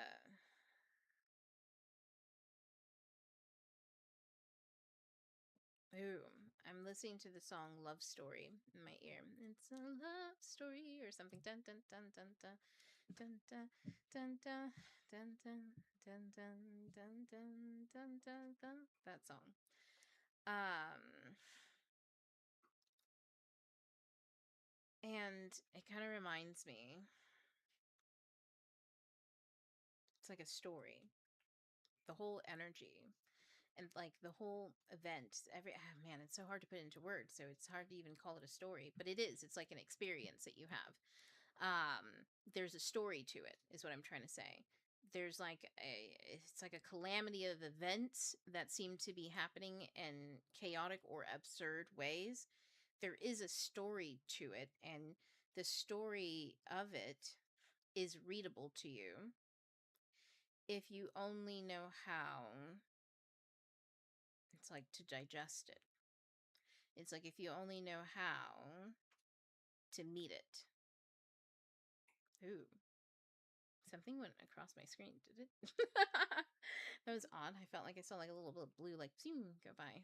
I don't know. Anyways, um but yeah, so I kind of want to get into the astrology because so what I was having this whole experience anyways. And I was noticing the astrology at the time lined up with gateways, like doors. And let me back up. I think a few of you have probably heard me mention before that I'm kind of a prominent believer that tropical astrology is the astrology of the fixed earth. So it is the astrology from Earth perspective. And sidereal astrology is cosmic. It's what's happening, it's what is happening in the cosmos. And it's 24, it seems like it's 24 degrees behind the tropical one. Like the tropical one is 24 degrees ahead. And it's because, like, for every so many years, it, like, goes off an orb, so to or off a degree or something like that. But the cosmic story, then, the one that is, would be just sidereal. And that means that when energy is moving, it's moving from a spiritual plane, that's sidereal astrology, into tropical astrology, into the zodiac, or not the zodiac, but into the physical plane. And so, anyways, I've been thinking about that for a really long time, anyways, and kind of noticing that that's why those energies line up. And also, I think why Vedic astrology reads so true, because I think also in general, in India, people are living based on their mythology and their spiritual faith. And that's probably closer in attunement to them than tropical, like it's an attunement to them. They're attuned to the gods. You get what I'm saying? So, like, of course they use sidereal. Like, of course, like, in my mind, that's probably how it is. I don't know. But, like, they're attuned to their history of of, like, their Akashic records and stuff, their own mythological history. I was thinking about, there's a new movie coming out in Bollywood. Apparently, it's not very popular in India. I don't know. That was one stray critic. Um, but like, it's based on the mythology, and a lot of people overwhelmingly said, Bollywood, when they put like everything, when it's a story about the mythology, they put everything into it, and this is like the most CGI'd, like epic looking fantasy mythology retelling and stuff like that, like that has graced this screen. And and it was just very telling, because it's like, look at the celebration of culture, look at the celebration of myth. It is this myth that is underlining and underpinning, that has been going on for thousands of years. So that is at the core, right?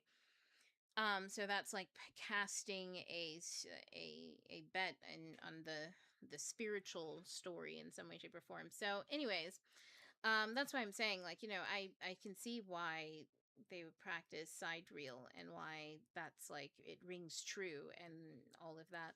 Um, and I personally think, because as I do sidereal, I was going to start reading some of the Vedas. Because I personally think, I don't know, like, it's going to open up some doors, like, anyways, the point that I'm saying is, we're talking about doors right now. Let me get to it. Hold on. Anytime I start talking about books, I go down a rabbit hole. Let me pull it back. We're talking about astrology. Okay. But we'll put a pin in, like, the Vedic stuff later. But sidereal astrology, I think, is so interesting, because it tells you an awful lot about what is happening to energy, um that you aren't aware of, that is out of time. It's space, it's cosmic, right? What's going on in the space that you cannot be. And yeah, I just put my attention on it for a little bit. And in my entryway into it, one thing that I noticed is, that sometimes planets overlap signs as they go through. So I'm going to pull your attention to, ooh, I'm so sorry, TikTok, let me move you a little bit. And pull your attention to the chart here. And you'll see that I have highlighted Leo. Oh, why do I have the Jupiter one? Why didn't I do the sun? We're in the sun right now. Anyways, it's fine. But you'll see that there's Jupiter, and it's in Leo. If you look really closely, you can see it. But it's in Leo in both sidereal and tropical, in the tropical zodiac. So, oh, maybe I should explain the diagram to anybody who doesn't know. So, on the diagram that you see currently, I think, I think, I think, Oh no, I don't know which one is which now because let me see. Let me look at the sun chart. This is the Jupiter one's like in October, so I have no idea which one's sidereal and which one's tropical. Oh yeah, so the one on the inside, so the zodiac on the inside of the wheel is tropical, and the zodiac on the outside of the wheel is sidereal. And so what that is the tropical is based on our perspective on Earth. It's about 24 degrees different than the outside of the wheel. So I'm gonna change this to the sun because what do you mean?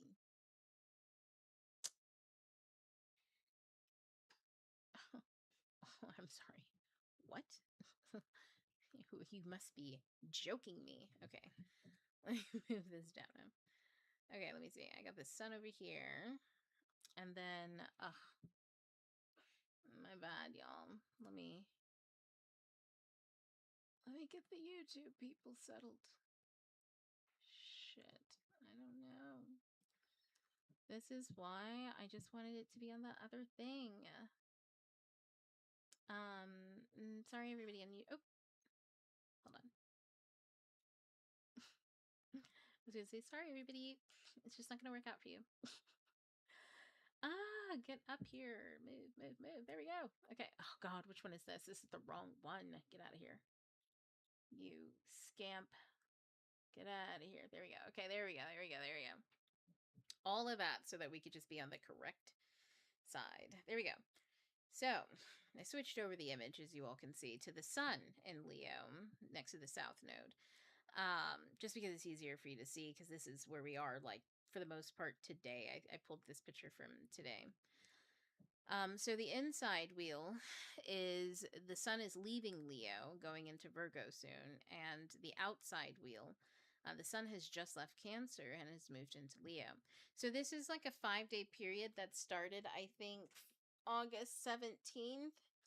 I have the dates written down and some horoscopes for each one. Don't make me say them from memory. Oh, it's giving me like upper stomach anxiety. Thinking about it. There's so many. So I had to pull so many, like, I had to pull a lot of information to build this. So just know that we are working on like my sheer tenacity and interest. Okay. But I'll show you guys this in a moment, and it'll be in the post of the of this play. So you can look down below if you're watching this from the future. And you'll see all the horoscopes from August all the way down to December. And so from August 17th to August 22nd, the sun is in both the sidereal and the tropical Leo sign. And I started looking at that as doorways. These are doors because what's I'm thinking. Oh, one thing I should tell you before this of what led me here, because I think it's important. I'm of the belief that when you burn something, it releases into the spiritual, right? So that's why we burn incense and candles and things like that. But I've had it confirmed recently that when you burn something, it like resets the energy in that space into the spiritual realm.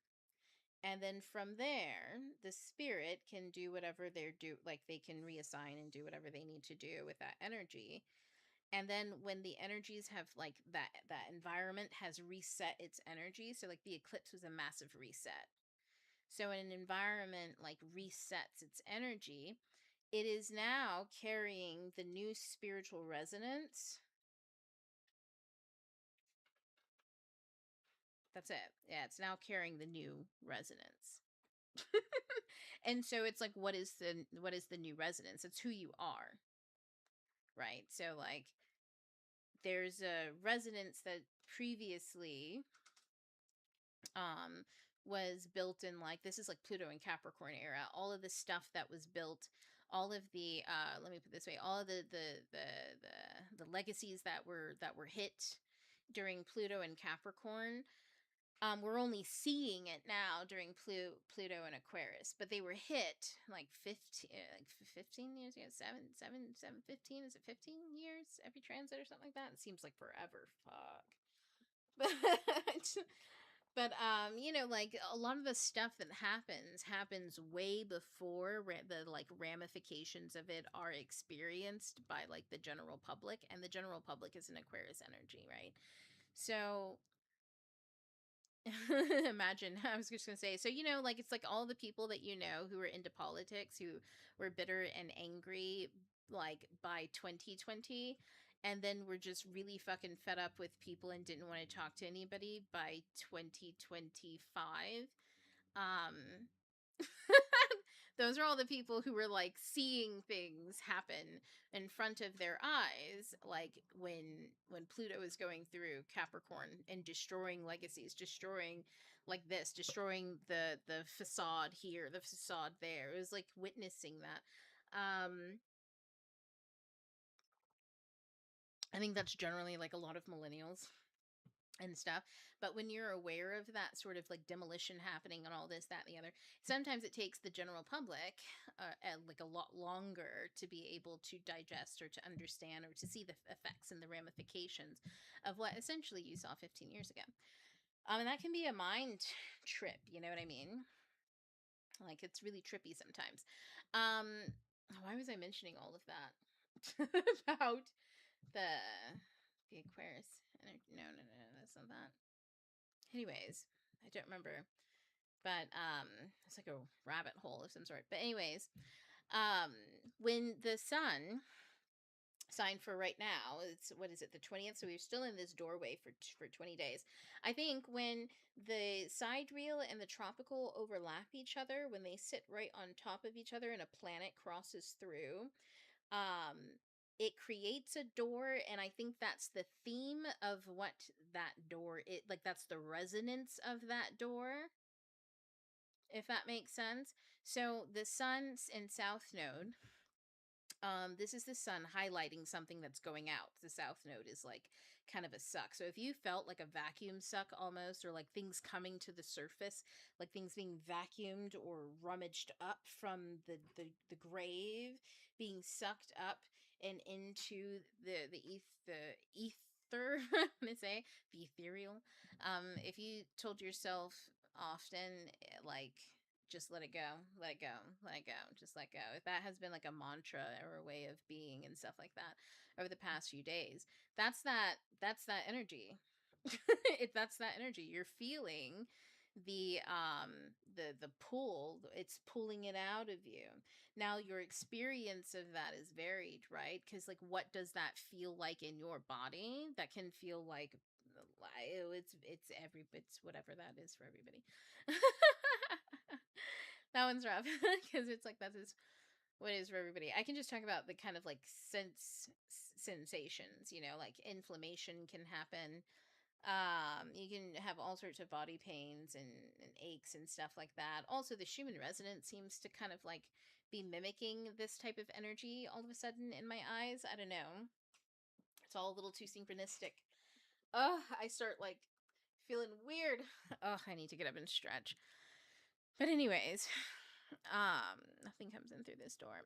Yeah, so this door that's created here for like 5 days, I feel like this is one where the like I said, the energy goes out.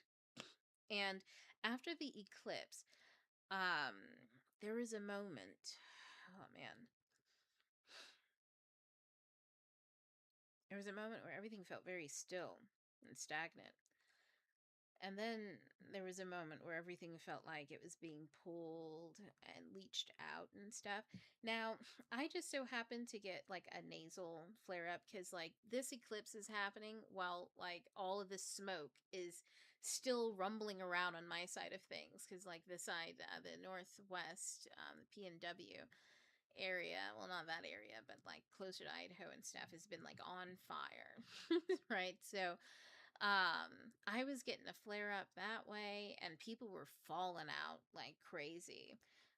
Just going outside during really bad hour. Like they had like a whole ball game or something like that, and a bunch of people ended up going to the hospital. I remember on a day that was really bad, there was so many ambulances going around. It was just wild. And not because like my area has fire. I'm just saying this is like this is everyone's just experience heavy smoke. Um and whatever aggressions they're holding on to or whatever agitations they have, and if being inflamed makes it worse, then it's worse. It's that kind of energy. The fires weren't in this area. So yeah, leading up to the eclipse, and then there was just that reset, that poof. Anyways, so I'm, like I said, I'm of the belief that when you burn something, you send it up into the spiritual. And so it's always great to write down notes and stuff like that. I just keep it simple. I write the name of who it's going to and whatever I got to say, because the rest is energy. But I'm ballsy like that. You know what I mean? Do whatever you need to do. I don't like to tell people how to be in correspondence or anything like that, but I'm just saying, if that's something you do, just do it how you do it. Oh. I also feel like I need to say this. Oh, I should have showed you guys pictures. But oh my goodness, over my area, over the days leading up to the eclipse, there was the fire imprint. So like there's, they show you on the map like everything's green, and then there's varying levels of red, and holy fucking shit red, when a fire is going through, right? And on one day it looked like a Sagittarius bow. And I was like, that's crazy. Am I seeing shit? That's wild. And then the next day, it looked like a warrior on a fire horse. And I was like, what? Am I just making this up? That's wild. Put it away. That's insane. And then the next day, it looked like it was just the head of a warrior. And like the messaging and stuff, like other things that had come through during the day, was just so on point thematic. But I was looking at these imprints of fire, just like forming these pictographs, right?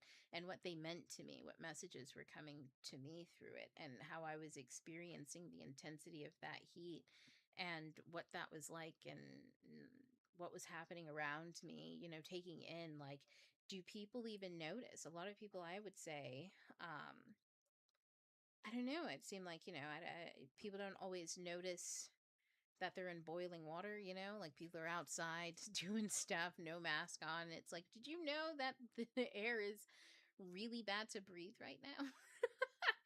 You know what I mean? There are moments like that, and it's important to like be able to take that in, and not with like condemnation for others, but just recognizing like that is like what is happening, how are people behaving, that, and I do mark that as um not odd behavior that I need to be necessarily like on guard about. But I do mark that as, no, that is odd behavior.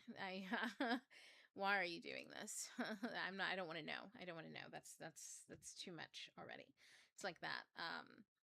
But yeah, so why did I mention all that with the fires? I keep coming back to the fires. That's so funny.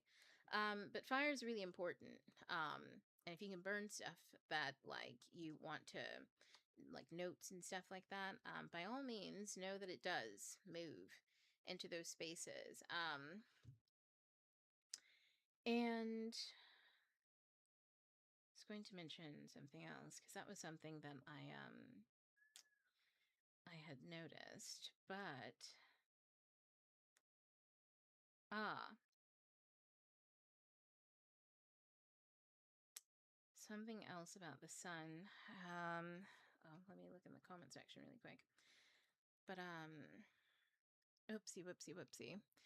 I thought that was weird. Okay, I hadn't scrolled down in a little while.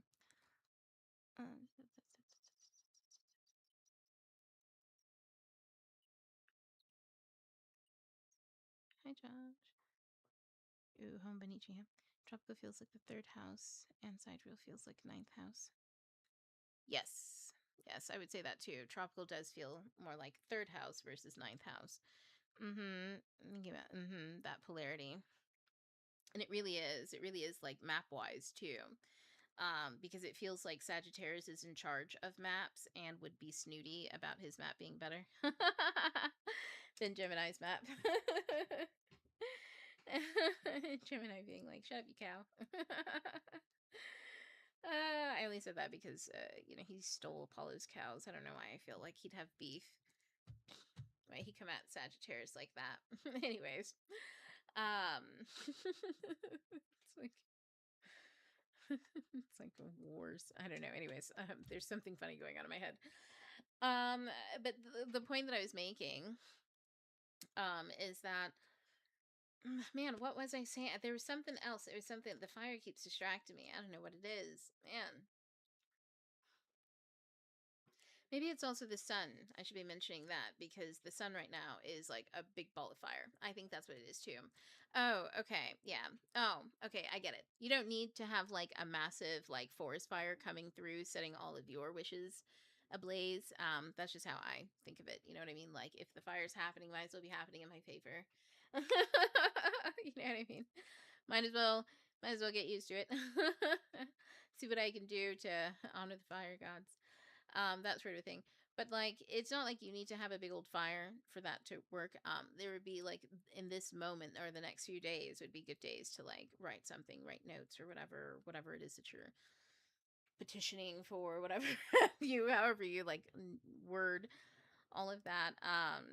It's good days to do that simply because the sun is setting them all on fire for you. Sunfire and the sun. So and it's going outward bound too, south node. So it's easy to release and easy to like release your attachment to it as well. And that's another thing I kind of wanted to mention about this is with the doors. I think it presents an opportunity every single time to quantum between spiritual and material and spiritual. I think this is like essentially the liminal thresholds that we're constantly talking about and them having periodic moments because like the sun does this once a month. So I have a list of dates um for when it's doing it in Leo, Libra, Scorpio and all that kind of stuff, all the way down to the end of the month, that I'm tracking. So I'll share all of that with you guys. But the sun's doing this like once a month. So does, well, not once a month, Mercury and Venus, but they do it often too. In fact, Venus is going to go in, out, eh, in, out, and in again. Libra, like opening a door, and Libra having a doorway, and I think hers lasts for like 5 to 7 days or something. And one of hers is going to be during a retrograde. So it's like she opens a door, energy goes in, she opens a door, energy comes back, energy goes out, comes back, like, or she goes in, like, what's going to happen there to the energy. I'll get to that in a moment. And then the door opens again, and then she goes on to, go open a door in Scorpio later. So it's like, I'm going to be interested keeping track of like what is happening during those time periods, what is moving during those time periods, because these are doors. And I have noticed with the sun already, I've noticed the energy going out, like it being sucked out. I've also noticed working with fire to be like extremely like potent. um yeah. And also like I was able to notice when the energy came in, like when the door opened, and the small token to cross. Maybe I should talk about that too, because oftentimes with like doors. So I write this in like, um, so with Willow in my like fantasy, she's a little witch that goes through doors, and she can create doors and keys and all that kind of stuff. And she doesn't know all that yet, but that's part of the whole thing. But in the concept and in the lore, a door is what you use to travel between two dimensions. But the way to get from one to the other, you have to develop some type of travel. And so you have to ask yourself, is this a place that you've been before? That's a way of anchoring into what's on the other side, right? Is it what holds your joy? That's a way of anchoring what's on the other side. Is it something that,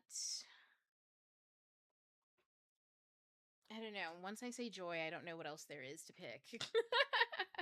Maybe that's a flaw in me, but that's how I like doing it. That's definitely not a flaw. Uh, but anyways, um, but I'm serious though when I say joy. Like, joy is a really good one of just being like, if you are going to walk through a door, at least make sure that joy is on the other side of it, please. You know what I mean? But it's like, these are moments where, to put it into practical terms, if I'm feeling like I got a lot of energy running through me and I really just need to lay down and be with myself, like I feel like there's a lot, like, and hear me, I feel like there's a lot of energy going through me and I need to sit down and be with myself. Those two key terms mean there's something going on, a lot of energy. Perhaps it's a door. They have lots of energy. That's a really good way of noticing. And at first, it can feel very abnormal or strange or weird or overwhelming. I mean, name whatever emotion you can approach something with, and you're going to feel that. It can feel exciting, it can feel silly, it can feel whimsical, it can feel paradoxical, whatever it is. People and throughout time have had many a different ways of navigating that feeling of being invited on an adventure, like something knocking on the door, um being nudged by the universe, right? But there are so many different, what we call euphemisms, not euphemisms, but maybe there's another word for it. mm, Euphemisms work I guess right now, but anyways, there's so many of them to describe the energy, the feeling, the experience, okay, the experience of feeling energy and not knowing what it is. I'll say that one more time. The experience of feeling energy and not knowing what it is. And so, therefore, either you jump to conclusions and you start making guesses, or you try to investigate to either frustration or success, right? Um, but generally speaking, it is the energy of something that you do not know. So it's like a door, it's like a new adventure, or something like that. There's a lot of ways to meet that, but I think the most healthiest way as an adult, especially, is with joy. Because anything else just leads to lessons. It's not that joy doesn't lead to lessons, but the other ones lead to like lessons that are generally like kind of shitty, I think. I mean, like, no offense to people who are like, I'm going to choose something as innocuous as money, and then they wonder why they end up in like a spreadsheet somewhere. And it's like, well, that's all you got right now. No, but I'm just saying, joy is one that's actually very easy to attune your body to, because it means that you are always successful in your endeavors. And that includes the wellness of your environment. So, like, whatever it is that's important to you is sustained and nurtured. Do you know what's important to you that you like to sustain and nurture? Um, yeah. So it's like,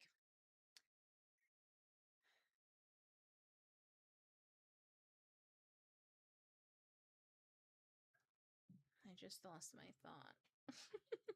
I was thinking, the song changed and it like completely threw me. But I was thinking about the doors again. But anyways, that was a complete thought. But yeah, so just think of the doors as like these moments where you're meeting an adventure, and you get to decide what adventures you go on based on feeling.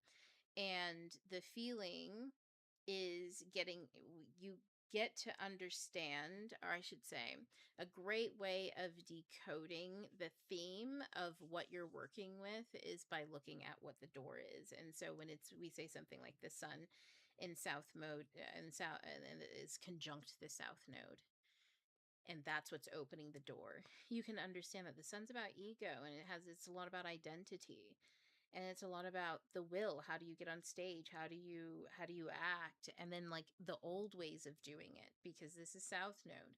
So when you start just jogging your mind with those types of concepts and ideas, naturally, as this energy is sitting at your like your periphery, you're kind of feeding information to kind of start to understand what it is. Oh my god, what song is this? It's Coldplay. Oh. It's like dun dun dun dun. In his smoke I'm turned and rising, following and I'm up. Still I always look up to the sky, pray before the dawn, 'cause they fly away. 1 minute they arrive, next thing you know they're gone. They fly on. They fly on. They fly on. Why is Coldplay always being so dramatic? But anyways,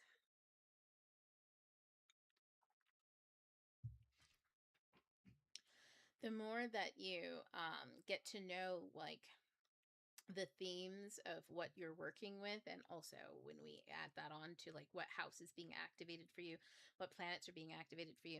I'll give you an example of kind of what I went through during the initial like eclipse kind of and that door, the first door, and the themes of it and stuff like that, in just a second, to kind of ground it in some practicality. But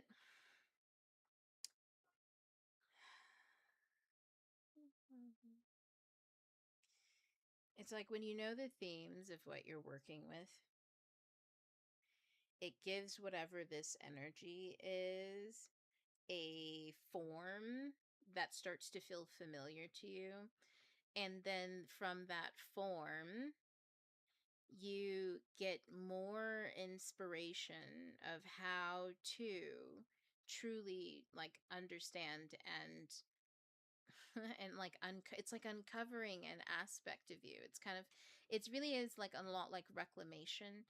um because it's like you're reclaiming something through memory, but memory is water based, so you have to sit in the feeling of it and stuff. So that's why it's like the energy is there, you have to sit in it. And at first it can be turbulent because you don't know what it is, but once you start like getting to know the themes, so the sun, south node, what are those themes, and you just have that kind of floating around your head for a little bit, those themes start to give it form. So you start to know like, well, where in your life are you having some identity issues, right? Like where in your life are you having what's the other one, are you holding on to old scripts? Like where are people still popping up in your head? Oh, Sierra, that song is really good, isn't it? Flock of birds. The way you're describing the process is very synonymous to the approach I took earlier when I was contemplating Leo and Aquarius. And how does that axis express itself within an eclipse? Depending on if it's a solar or lunar eclipse as well. Ooh. Ooh. I'd like to know the highlights of what you found if you want to share. Um, but yeah, like it's when you're sitting with a feeling, oh man, when I say it's like reclamation in like a form, sometimes it looks hideous and grotesque. And you're like, oh, I don't like it's still, you were still molding. Oh gosh. I'm getting an image in my mind. Okay, so it's like anytime as a kid when I would try to do anything, and up until like even adulthood, it made me limit the types of things that I would do simply to avoid this. When I was a kid, anytime I had to make something, oh man, I would like, okay, I'm excited. and I start, and as I'm like, let's say it's a painting, and as I'm painting, like let's say I sketch it and the sketch is okay, and I've like done the sketch a few different times, and now it looks really good, and now it's time to paint it, and I start painting, and I'm following the instructions and doing like the base thing first, but it looks really stupid. It looks really bad. Maybe I should start over again. I don't even know if I'll like how these colors come out. Maybe I should start over again. Oh my god, the drawing's getting fucked up now. Now I'm losing skills. Oh no, I would do that. Right? It's like this way of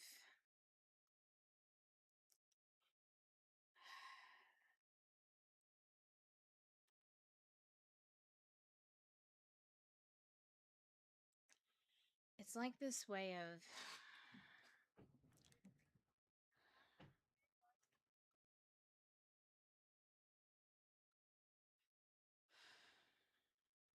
trying to think of the right way to express it.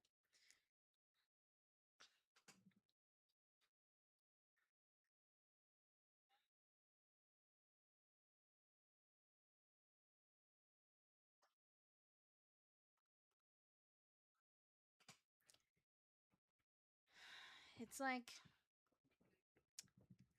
I don't know. I lost the thought train on it. And that frustrates me. Because I really had like a point with that. But anyways, yeah, it's okay. So the eclipse, the Leo. What did we have this time? It was a solar lunar eclipse, right? Solar lunar eclipse, yeah. In Leo. Um how do you said? What does the axis express? How does it express itself? Oh yeah, that's right. I told you to tell me what you thought about that. I'm trying to backtrack my thought now. No, I lost it. That makes me so upset. Um, Especially because I was in the middle of a thought thread and I don't know where I was. That's why I should type my notes out. But anyways, we were talking about doors and the point of choosing with joy, because as you are sitting with an emotion, oh, that's why I keep getting lost in it, because it's such a watery concept. Um, Sorry, I'm just really not sitting with like emotions well. As far as like watery concepts, it's like it's up here in the air. It's like really misty. What is that? Is that a Neptune thing? I don't know. Anyways, um, but yeah, when you're sitting with the emotion and you get a lot of information, you start molding it. Like sometimes, oh, like I said, sometimes you're shocked. It looks old, and the process. That's where I was. As you're doing the thing, you are degrading it because you have not finished it yet, and you have to finish it. And then, like finishing it is not getting it done. It's sitting with it long enough until you recognize it, in whatever that way, whatever that looks like. In a painting class, that looks like sketching all the time. That looks like not you just like that one painting that you want to paint. Everybody always wants to paint Icarus falling from the sky, right? Let's say that's your dream. You have this image in mind of this angel falling from the sky, and you're like, it's my Icarus or something, okay? And you want to paint that, and you want to figure out how to do that, so you go to painting school or something like that.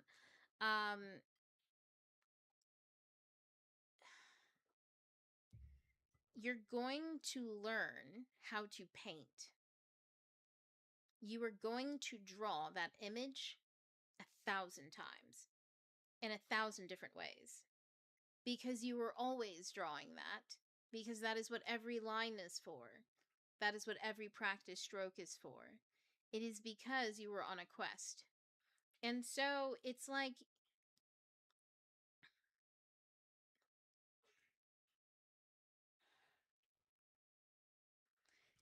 learning how to understand that completing a process. I feel like I tell this to my son all the time during math, is it's not about getting the answer right.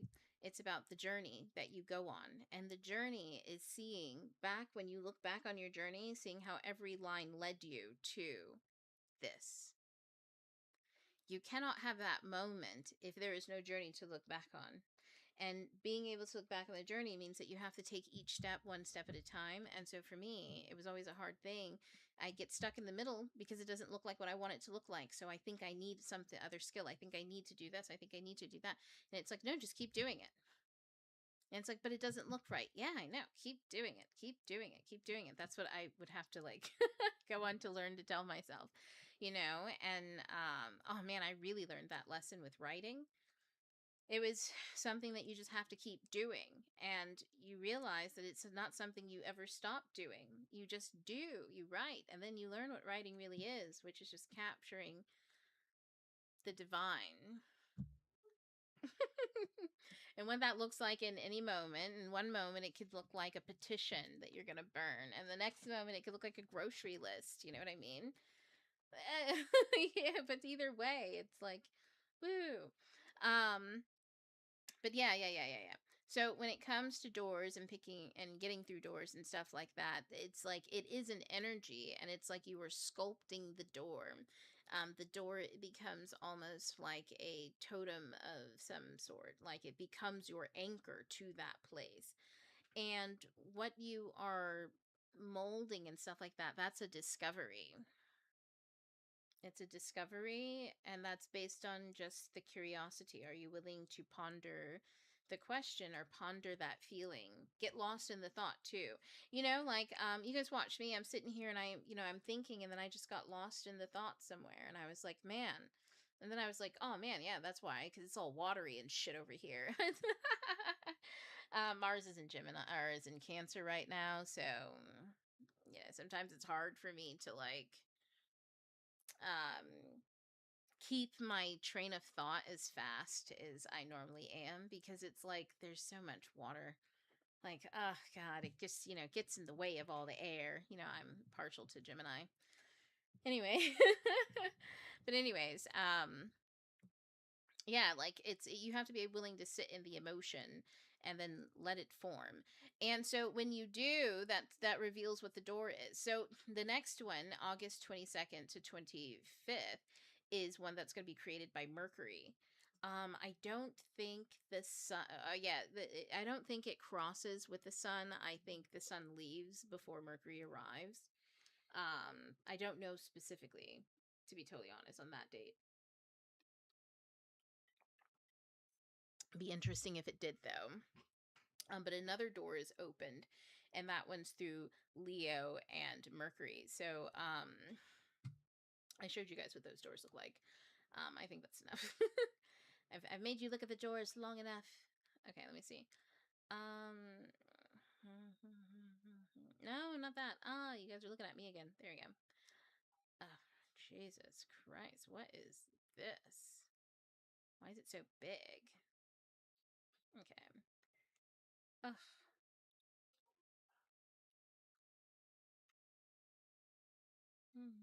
Okay, there we go. Let me see. My peeps over here. No. No. Oh, okay. I'm just gonna have to throw you guys on this one. There you go. Oh, jeez. Again. Sorry, everybody. I have to shrink the thing for TikTok too. Okay, so there we go. So now you guys can see these. These are the horoscopes. Okay. I'm still working on these and stuff like that. Um, and I definitely used AI to do this. Simply because I was working with a lot of ephemeries, and also, oh man, it was like a lot. I think I may have abused it a little bit, like beat it, like its brain might be melting. Because like it was trying to do some stuff, and I was like, I felt like I kept going unlock, unlock, unlock, and it was like, oh yes, I can see. Okay, let's do this. But no, but the AI is really good at taking a lot of interpretive information, and kind of throwing a thread through, depending on how you lead it. Though it's not supposed to create anything; it's just supposed to tell you what is. And then from there, you kind of do some interesting stuff. Watch out for um AI creatives. Those are the people to probably keep your eyes on as far as what brilliance looks like. I say this and as I like tap myself on the shoulder, like yes, I am one of those people. I am in but I've been doing this since like I was reading about it through data science with Google, not like the craze that has kind of taken over the internet and stuff like that. So it's like, knowing the difference between what it is and being mystified by what it could be. Um yeah, it's pretty good at telling you what is if you give it a bunch of mathematical information and some basic concepts to work with, which it's pretty decent, and it's pretty decent at kind of checking the geometry on it. I mean, I wouldn't go around being like it's the best bee's knees or anything like that, but I get it to do what I want, what I need it to do for me. So that's why I say I think it does a pretty good job. Because it's not but I don't know what its capabilities are. I don't let it create stuff for me. It's I'm not going to say anything negative on this internet because one day, who knows, um what the AI might do. But anyways, um I jest, but I also don't jest. But no, this is still building though, so if you see me update some of these, just know that these are working kind of bases. What's the word I'm looking for? These are like working, not blueprints, but kind of. This is like a working, yeah. We'll call them blueprints. They're like working blueprints to kind of start with. So in other words, starting August 22nd to the 25th, I would just, for me, I'll tell you what I'm doing. You guys can also follow along if you like. But I marked that down on my calendar as a door opening, and this one's in Mercury and Leo. So I just write that in my calendar as when it opens and the day that it closes. And then I'm just going to kind of consult this and see what themes come up and what's going on. Because as energy moves through your field, if you're used to that feeling kind of chaotic and kind of mystical, it's now going to go from that to kind of like How to Train Your Dragon. Where you're like, it's so funny that I say that because I was talking about dragons earlier. Um, but it really is like How to Train Your Dragon because, like, now you actually can see it, you're experiencing it, you are interacting with it because you noticed when it came through the door. And then that becomes interesting to you rather than something that destabilizes you. Because, like, yes, a few things I want to mention. Oftentimes, like when energy passes through your auric field, so to speak, through like these gates and stuff like that, and let's say the gate isn't about something coming a door through you. It's like specifically, it's more so like these channels are opened up. And I think, like what I said earlier, when stuff goes into the spirit and then like it resets, and then when things reset in the material, then like that energy exists in that space. And you either have to readjust to it or, perish, I guess. I don't know. I said that as a joke. That sounded so ominous. But no, so as I was saying like earlier, um, there's a sort of, I think, relationship between that and these doors. I'm not quite sure yet. Um, it's just something that I'm keeping an eye on. There's a lot of stuff that, as you guys can tell, this is very open. Like, I'm like, I'm in the middle of like doing this, and I'm sharing, if that makes sense, rather than teaching like a system or a method that I've been working with. So yeah, so it's like bare bones. But I think it's enough to work with to get some interesting observations if you were going to follow along with that. Um But some stuff that I wanted to mention. So the sun opens up for about 5 days. Mercury opens up for about 3 days. And then Venus is here for about like two. This is like almost 8 days here. Mercury does something again. October 31st is a day of interest, though. Let me scroll. Yes, October 31st is a day of interest because this is when Jupiter goes into Leo. Um in sidereal, which means expansion is now entering into is now a door of expansion has been opened.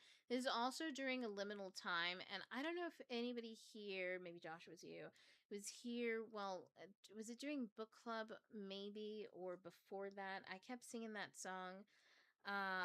It was from Hades Town. I'm coming, wait for me. I hear the walls repeating, echoing a song, and it feels like falling, like that. And I was like, something in October or Halloween or something like that. Anyways, the veil is thin during that time, you know what I mean? And this is a Hades and Persephone's time. And Jupiter also so happens to be opening a door there. Also, I think Mars comes in at that time too. Um, and that's a pretty powerful thing for a moment. And then this, here's how it happens. The South Node is in Leo. Expansion comes in. Mars comes in. So you've got like an expanse of perhaps it could be in a moment where a lot of old scripts seem to be coming back, or an expansive flushing, and that's what I mean. They come back as in like they're getting flushed ultimately, or the expand, like this is an expansive reliefs.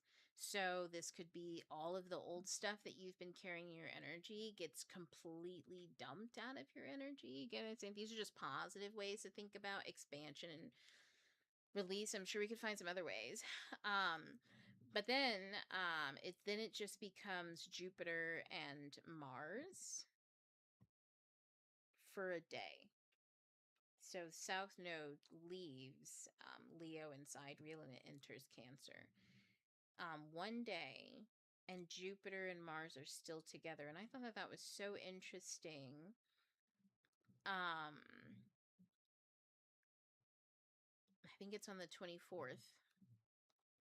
um Mars and Jupiter. So it's like quick action and expansion and identity, and this is like not only identity but also of like the planet that rules the self and the and your identity and its expansion.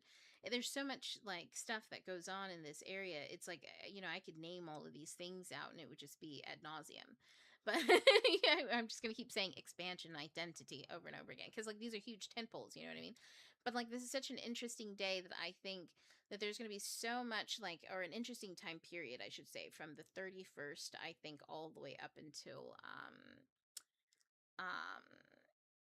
November 24th, when it's just Jupiter and Mars.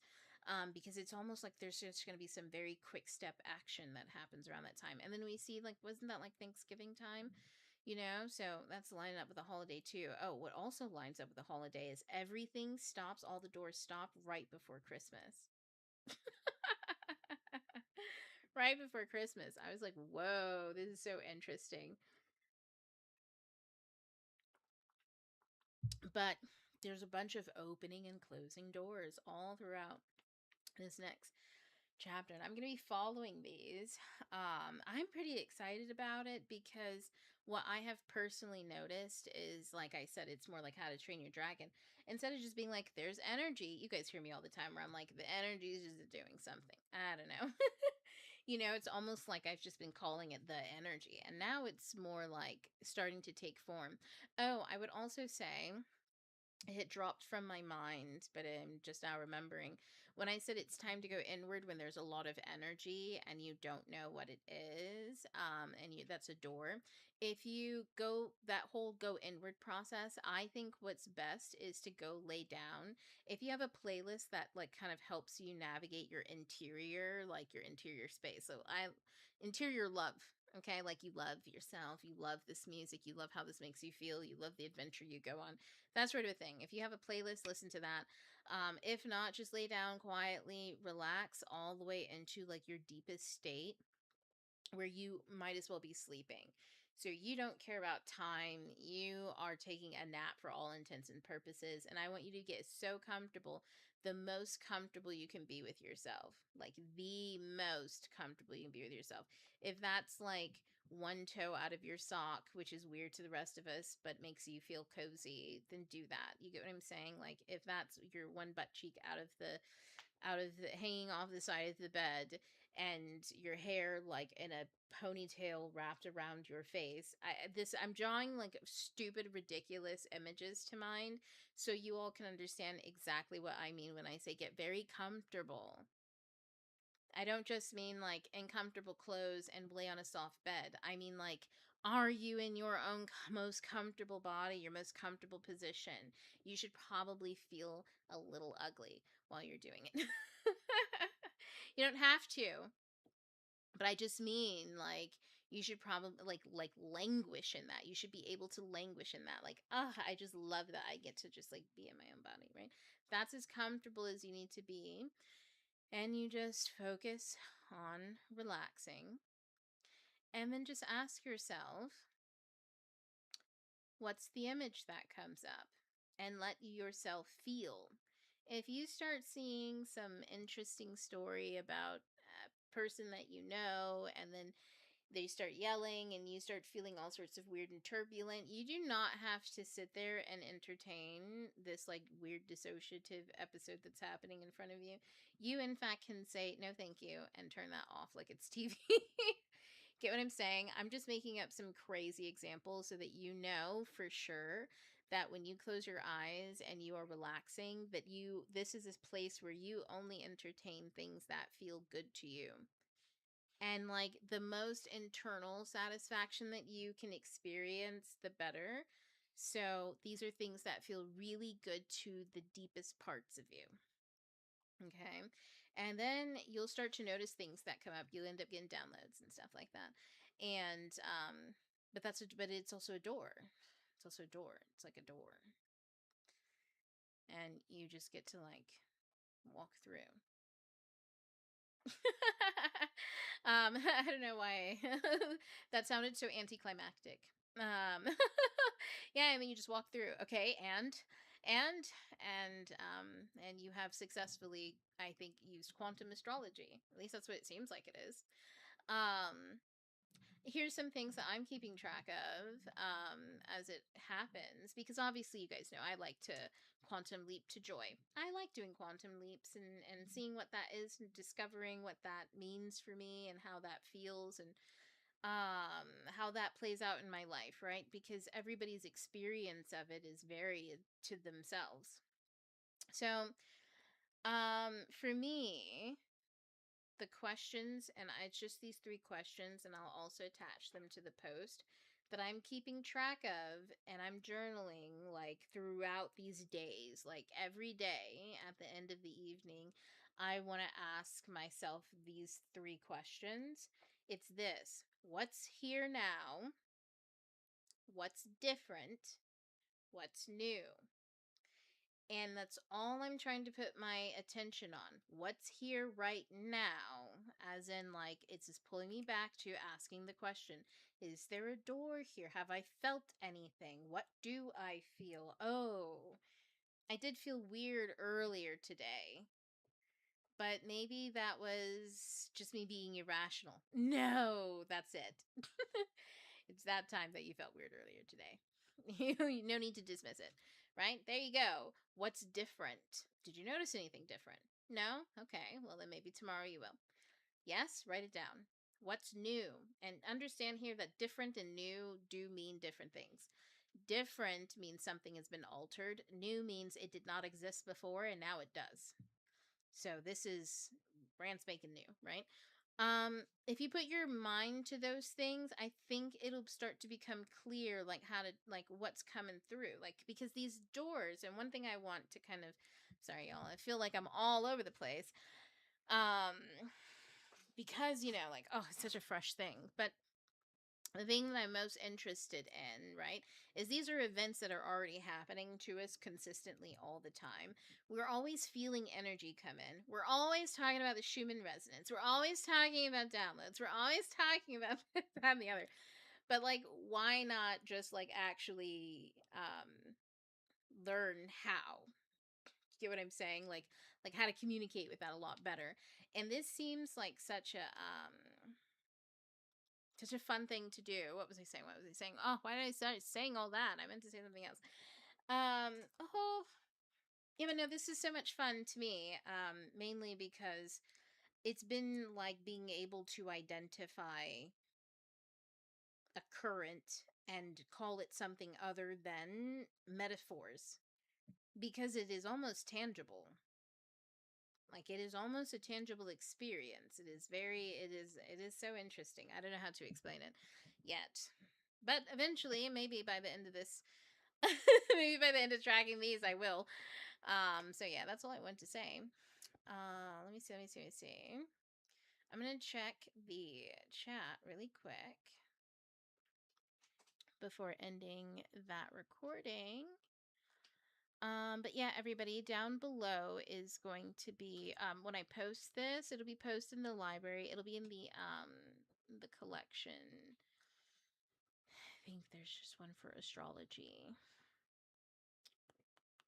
Yes, astrological reports, or maybe research and deep dives. It'll be in astrological reports. It's too much astrology to put this in research and deep dives. But the point is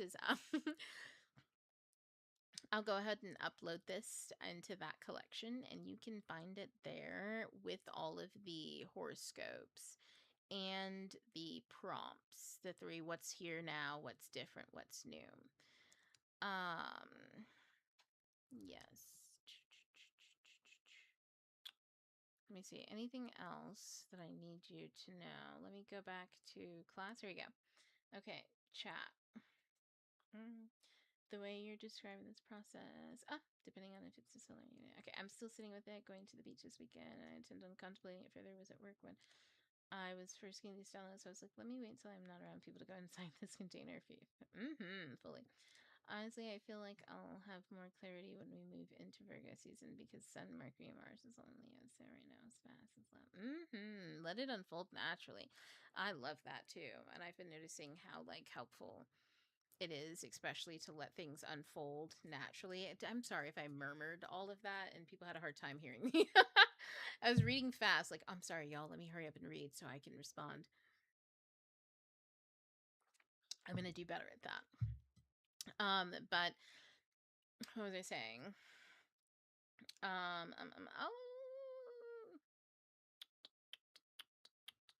Oh yeah, letting it unfold naturally.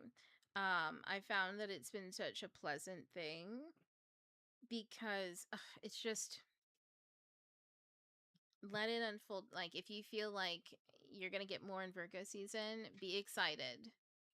Like, I would even put that down in my note. I would put that down in my planner. I would put that down in my Virgo season section.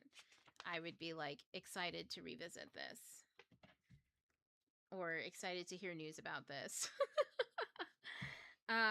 Just because sometimes I like experience the joy of promising myself something that works out, and it's phenomenal. I've done that before on like the monthly calendars, where I will fill out, I don't have an example here, but I'll show you what I mean. These ones, I will fill this out with like pre-prophetic, like, this, like, I'll draw a cake on one, and then like, oh, my husband bakes a cake that day. I'll be like, oh shit, yay. Or like, I'll put like, you get a surprise, and then I get a surprise that day. Or I'll put like, draw a package, and I get a package that day. And it's like so fun. And I'm really honest with it too. I like to put stickers on there, so sometimes if the stickers look sad, I'm like, oh, I don't want a sad day. I'm like, why would I put that there? So I try to like, curb what I'm actually curb, like the stickers that I'm using, so I don't have to be like, too terrible. But no, I like to put like stuff like that down. Because then as it unfolds naturally, you not only reward yourself by experiencing the thing, but you reward yourself for having patience by living patience. So, like, you know how people go, I wish I had more patience. I wish I had more patience. The only way to get more is by living patience, like living patiently. Just being like, I can stand to lollygag a little. I can stand to. It's the painting of Adam touching God. It's like, yeah, you're right. It is the Icarus one. But I can stand to. What else is there? Like wait and see how it all plays out. I can stand to wait until they respond before I see if they need clarification. I can wait for the next book to come out before I start reading the series. I can wait, like, you know, the like those things where you're like, I can wait. It's fine. I like, not because I'm good at waiting, but because I'm so full of other possibilities and things, it is not even a bother to me. That's patience. People always make patience out to seem like it's this thing that like tortures you. No. Like the biggest key to having patience is being able to be satiated while you wait.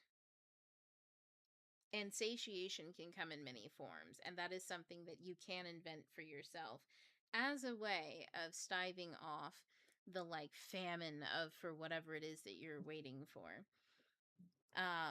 So that looks an awful lot like if you're like, I can wait to read this book, it's because I have other good books to read too.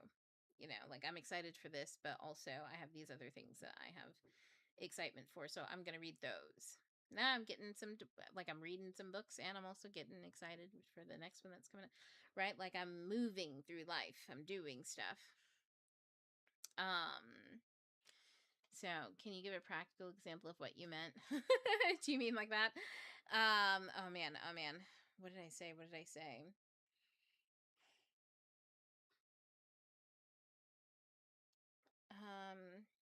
I want to say yes.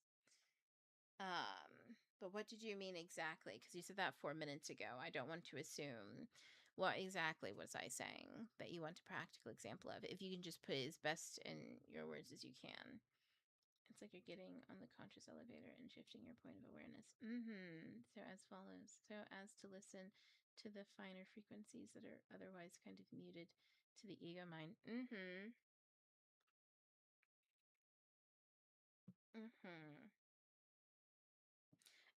I think that is it for the astrology. I'm just going to stop that recording as we move into other topics. I'll finish the comment section.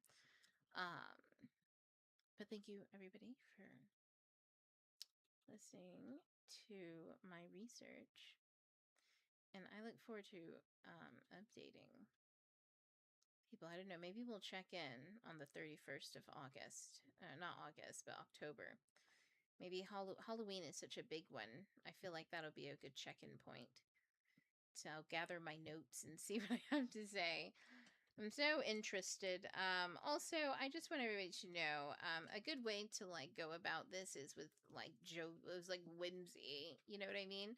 You're looking for invisible doors that have, I don't know, dragons possibly coming through them, and you're trying to train the dragon by not actually doing anything but observing it instead of reacting to it, right? And by you not reacting, it's like the rock and Hail Mary. It responds to you and your nervous system. So if your nervous system's all like it's gonna respond that way.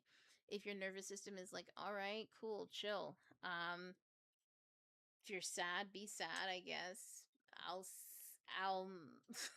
put on a sad movie. I mean, like, what the fuck? Do I have sadness in me?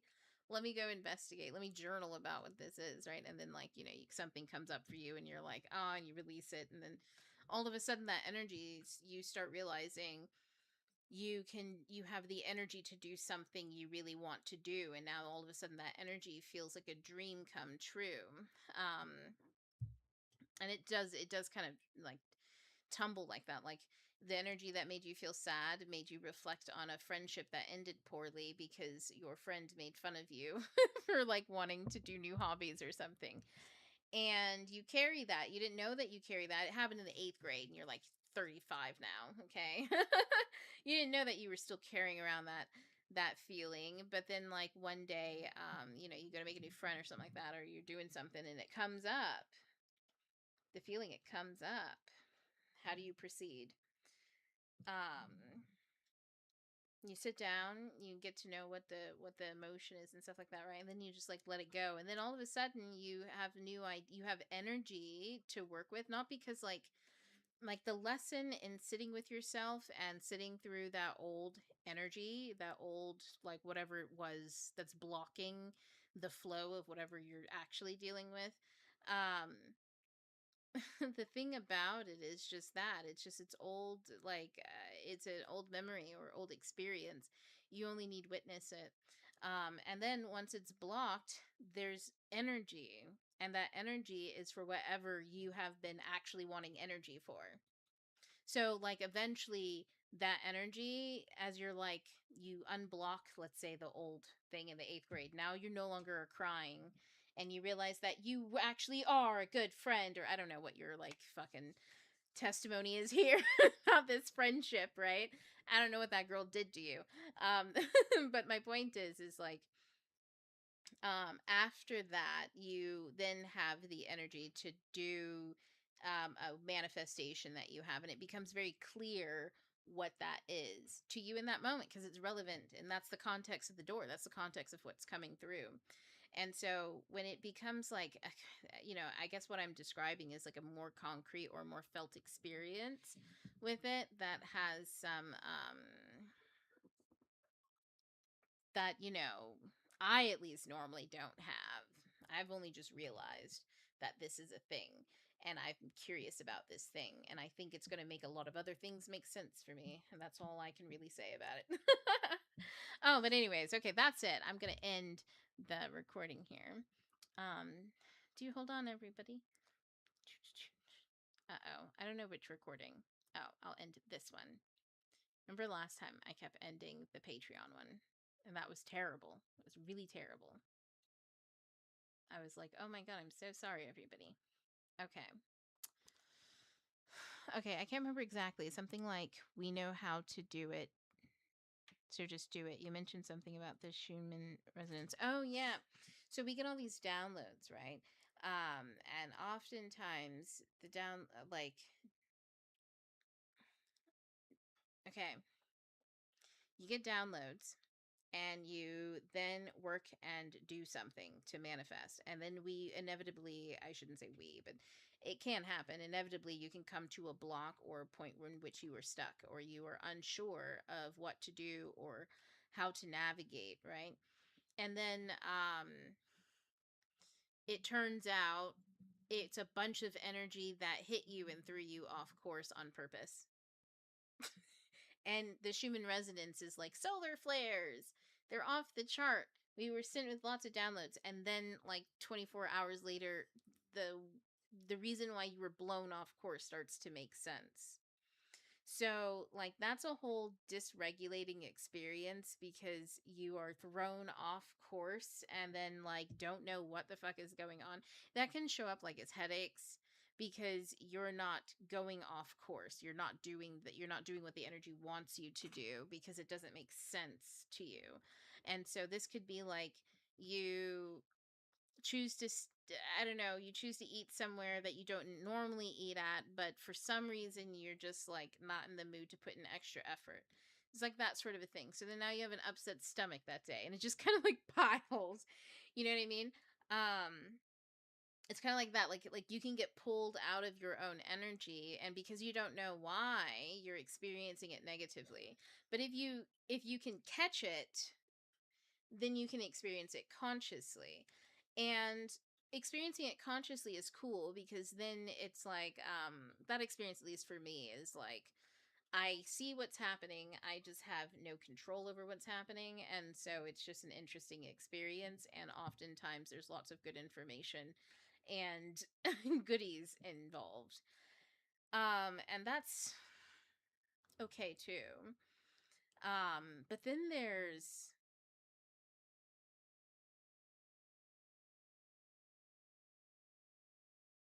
Well, I don't know. I guess that's a bit unknown. There's this. There's this. There's whatever is making this. And I can't guarantee what that is. I don't know. That's why I said, you all can join at your own risk. I don't know what I'm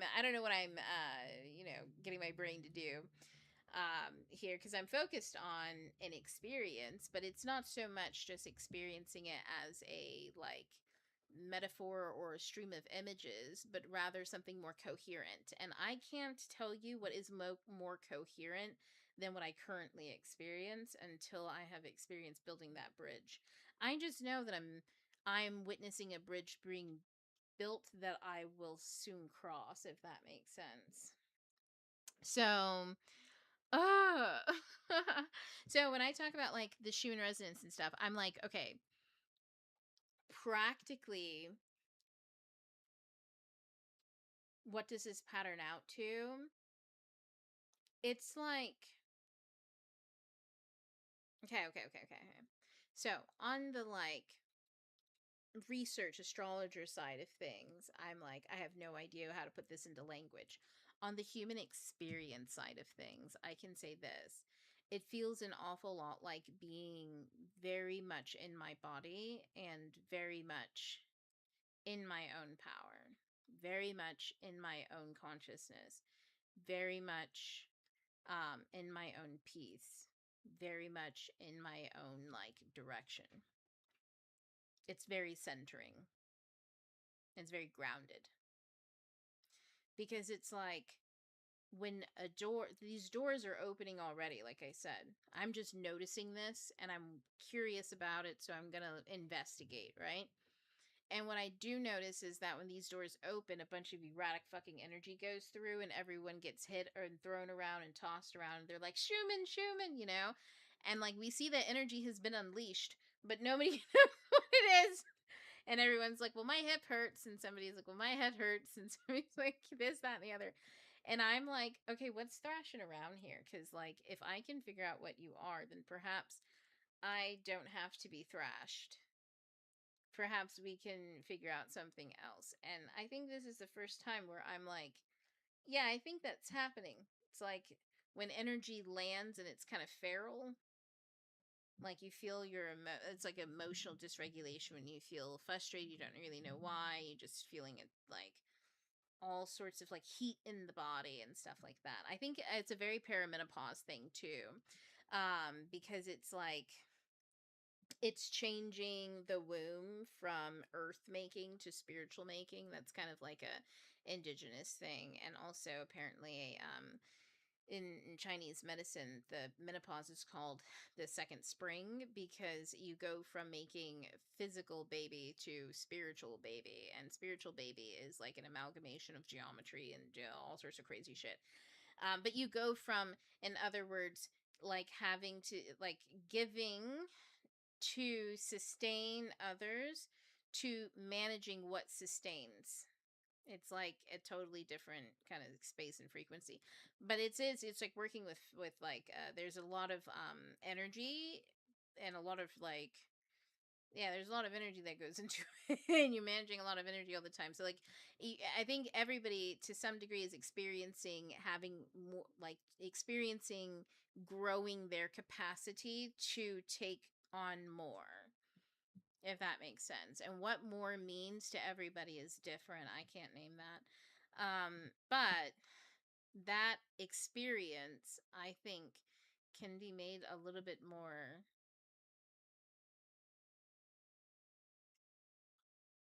I don't know. I'm curious to find out what focusing on this does. Because I was going to say it can be made more, and then I stop. I have no idea what to say next, because, like, I don't. It's a place of curiosity. Yeah. That doesn't answer your question. I feel like you wanted a practical example, and I don't know. I think I'm blabbering about it, kind of, because like it's so new in my mind too. I have so many thoughts. I have so many like, what is this? What is this? I don't know. What is this? And it's like You said it's so cool to interact with you in this newness. It's fun and bouncy. Ah, I'm so glad. Yeah, this is usually where I'm like, ooh, I love um discovering like something new. I don't know, like it's oh, you know what it is. Okay. I have been having my own ethical issues lately because I've been playing Pal World. There's so much that goes into it I'm learning because I didn't really know too much about it um, when it first came out. Like, I remember hearing about it, but I wasn't paying attention because I was busy with other things. And when I came across my radar again and I was looking for like new games to play because I'm playing soul like games, but then I also wanted something for like that I could just run around doing. And Pal World sounded like a great thing. So I started playing and there's so many ethical issues, including how the game was made. Anyways. One of the issues or aside from the ethics questions that pop up in my head all the time, one of the things that I do love in that game is like it's just discovering new things. You just go out and with whimsy, just go and look at a new view, see what something looks like from a different side, and observing like the beauty that exists by seeing it. Like, it's like beauty is always right around the corner. I don't know, that's how I feel.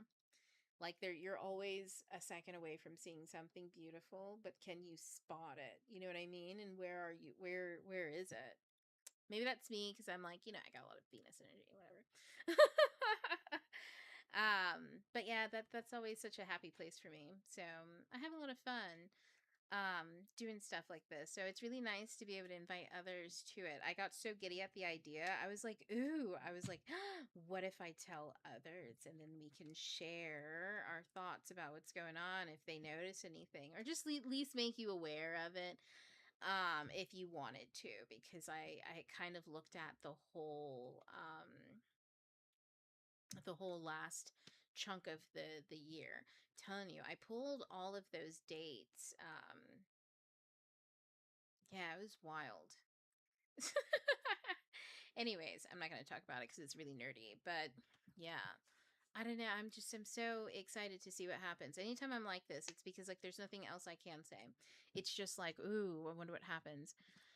I'm used to catching replays of the lives when you're like deep in teacher energy where it's already been distilled and metabolized. So it's cool to be in the waiting room with you in real time. I'm definitely down to circle back on this on Halloween.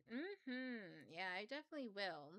Especially because it's such a big door. Oh, I meant to say this, but Jupiter is open for like 2 months. That's a door that's open for like 2 months. It also retrogrades at some point in time. I don't know. But either way, it's like that's a really big door. Now, that being said, that's not necessarily a bad thing because Jupiter brings expansion. And if you've really been building on yourself and think about what have you done in the Sagittarian areas of your life? Like what scholarly attempts have you made in life? What have you tried to learn? Yeah, what have you tried to do? Where have you braved into the unknown? In what ways? In what situations? All of that stuff is stacked up in your favor somewhere as like character points, so to speak. You know what I mean? And if you don't feel like you've seen the material exchange for that, I'm curious about what doors are like because remember, these are doors. First of all, they do go both ways, even if the energy is going one way. The door is just a door. It opens up. It's like a portal of space. Now, I've been contemplating this, and this is something I'm going to be looking at. But it, what's allowed to go through? I know what causes it to open. A planet in the same sign at the same time in both cat and both systems, right? That causes it to open, but what's allowed to go through? Is it any planet in the sign can send something that it has to send through? Like, is any planet in Leo at that time able to throw things through that door? I think so. I got hit with such an interesting experience. And it was the door through Leo because it came through like relationships and stuff like that. It was old haunts there. And for me, emotional disturbance, once ghosts start going, hello, I'm like, oh, what energy is rattling through these pipes? But it was like the relationships, which I knew was fifth house. And then it hit finances, which I thought was so interesting, but that was second house. And then it hit social like sphere, like me interacting with lots of people, and that was in the 11th house. And that's like how the energy pinged in through and out. And that was the reason why I highlight that, is because at that time the door in Leo is the sun, which was square the moon, Scorpio second house, at the time that I had felt like, the financial one. And then the from the moon square Pluto in Aquarius, and that's in the social space. So I felt energy go through those different houses. It was just like the ghost in me told me what houses the energy is moving through, but what energy moved through there, right? The only thing that I could do was just watch the energy go and then wonder how it surfaces again and again and again over these next few days. And then I'm sure that creates like some type of signature, right? So far, I've been mentioning dragons. And the door. Okay. Jupiter's in my chart ruler, so I'm curious what that will bring. Yeah, like maybe it's a door, but there's a filter for certain frequencies, for sure, right? Like, is it just what's right there? Is it just what's created it? Is it only the sun and the south node that can go through? But I say, if Mars is in Leo but nowhere near the door, right? Let's say Mars just entered is somewhere in Leo, but it's not anywhere near the door. My thought is that Mars is impacting what it's in Leo with. Its presence is accounted for. Like you cannot discount its presence. Mars in Leo with the sun, that sun's going to act differently with Mars there than with it not. So even if it is just by nature shifted somewhat, shifts the sun and whatever the sun is. I don't know. Anyways, I'm just curious about things like that. Sometimes I get into the details and I don't know if that's necessary this time. Just joined, but did we already talk about the solar eclipse? Kind of. I didn't talk about it too deeply, to be totally honest, though. So I think we can like touch into that a bit. And the door for the individual would depend maybe on the house and the door is landing in. So for me, the Leo door would be filtered through my fifth house as an example, creative flow. Mars in Leo could be a gust of wind towards that door, like additional actionable energy movement. I think so. I think like, because yeah, you're right. Oh, I'll talk about the eclipse a bit from my perspective. That kind of um sits on this. So my in Leo, I had do I have Juno in Leo? I don't think my Juno's in Leo. Is it transiting Juno that's in Leo? Hold on, let me think about it. Shit, I don't know. No, my Juno is in Leo. Okay. So, sorry, I had to think about it for a second. So, my Juno's in Leo. And the eclipse was right over my part of fortune, which is like it's a focal point that connects the sun, the moon, and the ascendant. It's just a point where all those frequencies meet. So think those frequencies create one song. That song is the part of fortune. It's a very specific song. Okay. So the eclipse happened over that, and my Juno's right next to it too. And the Juno is all about like partnerships and things like that to some degree. So it was like the eclipse, the reset. What I noticed immediately was that it was easier for me to complete, like, oh man, it's like there's a whole shedding. And it was like I no longer had to adjust for relationships that do not align with my energy. I just don't have to adjust for it. Because I spent so much time like not adjusting for energy that's not in alignment with me, if that makes sense. Like I don't adjust to it. I just go, well, I guess we're not compatible. So like the reset was like, okay, like new sort, you know what I mean? So it's like standing in your own energy is always, that's why I always say follow joy, stand in your own energy all the time, because when you do that, you're just choosing your narrative. That's all. You're just saying, well, this is how I experience things. I'm not negating other people's narratives, or I'm not negating anything else in the world, but here is my version of the world, and it's the only one that I can know. I can't know anybody else's. So I need to have mine in order. And that like puts your attention like, onto your life a little bit differently than not. So anyways, doing that creates a pattern.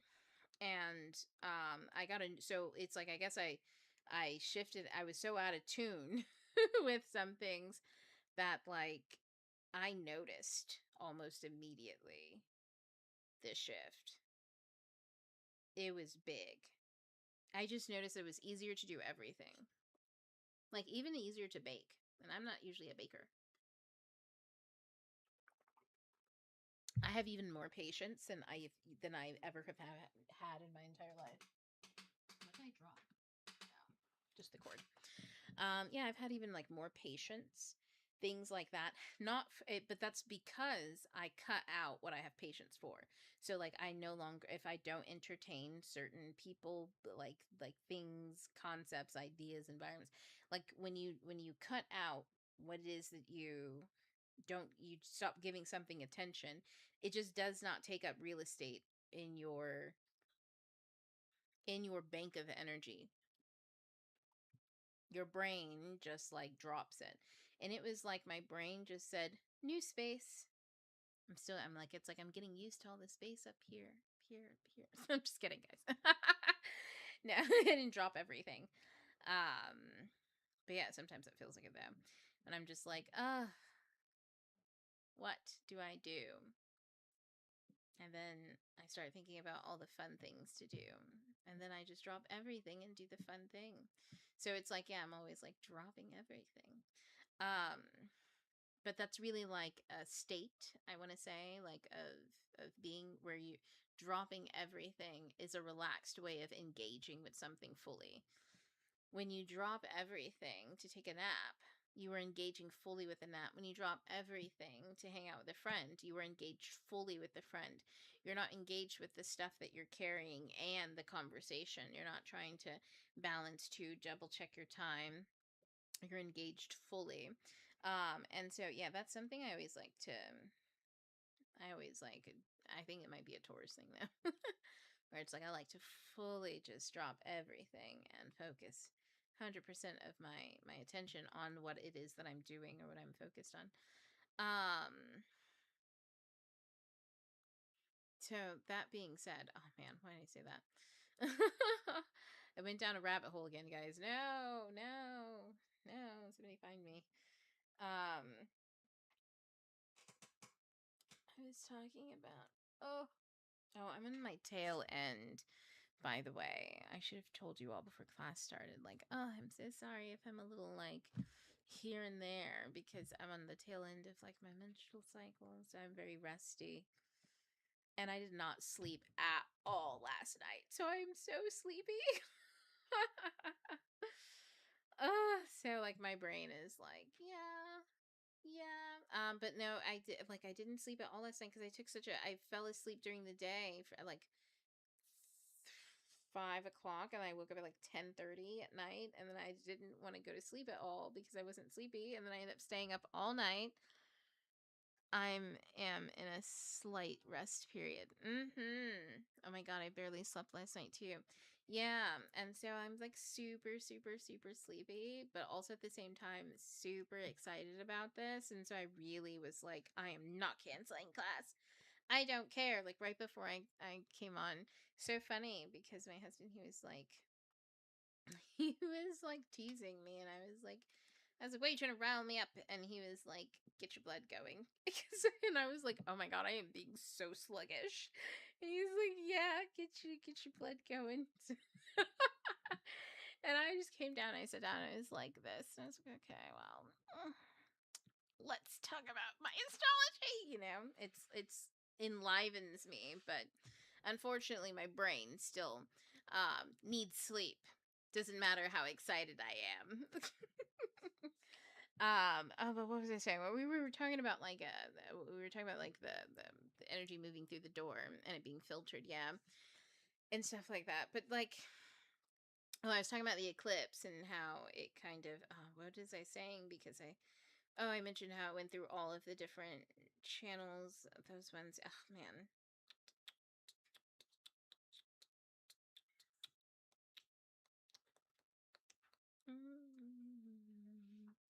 Yeah. There's also a lot of strong emotions too. A lot of like deaths, but I'm also my period, so like everything dies when I'm my period. You know what I mean? It's always like it's like I had to. It's like I died during the eclipse. This was also happening also at me all at once. I was like, well, this is intense, and then I also had inflammation in my nasal from all of the fires and stuff. Oh man, I was like, so all of this is happening all at once. That's lovely. Um, it was very, I was super sensitive, but like, yeah, it's left me like all like sleepy and like, um, I've just been resting and stuff like that, which feels really good. Feels really good, but it's also like, oh my goodness. Um, I'm still excited to do stuff, and so I really brought myself here. Out of pure excitement. So I just want you all to know I love what I do. So I, even when I'm like one eye open, I'm calling off work tomorrow as an act of love. Just, do it, do it, do it. I think I might call it a rest. Oh no, poor TikTok. Oh no, TikTok is there. I just can't see you guys because my phone died. I don't know why it stopped charging. Um, but anyways, I'm sleepy. Let me see. I got my first tattoo in Eclipse. It's kind of jarring. Oh my goodness. That sounds like that is a whole story. I have felt a ton of that as well, like a very neutral divestment, but tons of support to do so, and very quickly, like a collapse, a good collapse. Not me baking my first loaf of bread last week. I'm trying to get into sourdough. Hey, Wig, this eclipse has been wildly purifying for me. I can just feel the things that no longer serve me falling away. I'm telling you, it was like all of a sudden it was easier to choose rest. It was easier to choose joy. It was easier to just like shrug and be like, if that's a problem, that's it. I had the biggest pity party where I felt just like the ugliest duckling who like I was throwing a full on, like I always have these every once in a while, or it's like a full on tantrum with myself. And I just felt so like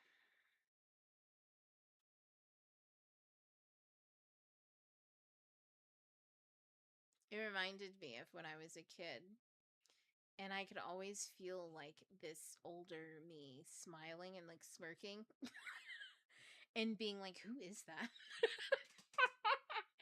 You know? And like this just like really calm, like person is just, it's like a very sage, like being just sitting there, kind of like smirking and also like, nonplussed. Like, if that is how you feel how you feel. Well, what if I kick all the rocks into the water? If that is what you feel, then do what you feel. Oh, you're not gonna care? You're not gonna care? What if I set all the trees on fire? If that's what you do, then do what you feel. Like, that is what you feel. You're not gonna care? What does my care do to what you feel? How are the two connected? It sounds like you care about how I feel, and so you will not set fire to the tree, which means you must not be so mad. It'd be like things like that, and I'd be like, oh, dang, who am I arguing with? What's going on here? But now I kind of feel like I am that, like, it's like there is something that is throwing a tantrum, and I am the thing that is just sitting there, like, what is happening? But it's like, so deeply on the inside. And then sometimes I'm just like, oh, completely undone. And I just swiggle like a worm. And then my husband, he's always so helpful.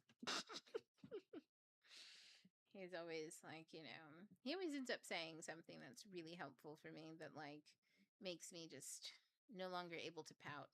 I think that comes with being friends for such a long time and having like, talked through emotional things as young people. Like when you were younger, sometimes it's easier to navigate how you feel and to let things go and to test out and see, just be like, okay, well, this, that, and the other. And when you have trust with someone like that for a while, I think it becomes easier in those moments to look at them and be like, okay, I trust you. That makes sense. I guess I'll stop pouting, because they're not asking you to stop pouting. They're just asking you to see your situation bigger than what you are now, or then smaller than what you are now, whatever it is. It's just the nudge. Why was I mentioning all that? Something to do with the eclipse. I keep doing this. Oh, also, I want to make sourdough bread. Um, I'm finally understanding how to work hard because I value my own integrity and gathering my power rather than chasing successes defined by my workplace like a rat in a wheel. I'm resting in a new way. Like I feel my mind resting and settling in a sense of security and support. Yeah. Oh man, I've been doing away with thoughts a lot lately too. It's not that I don't have them, it's just there's no running thoughts. Lots of self-trust. Same too. I actually had a conversation with myself. I think it was earlier today. It was like an afterthought in my mind, and I was like, yeah, there's no doing that. I don't trust a decision I make. Like there's no doing that anymore.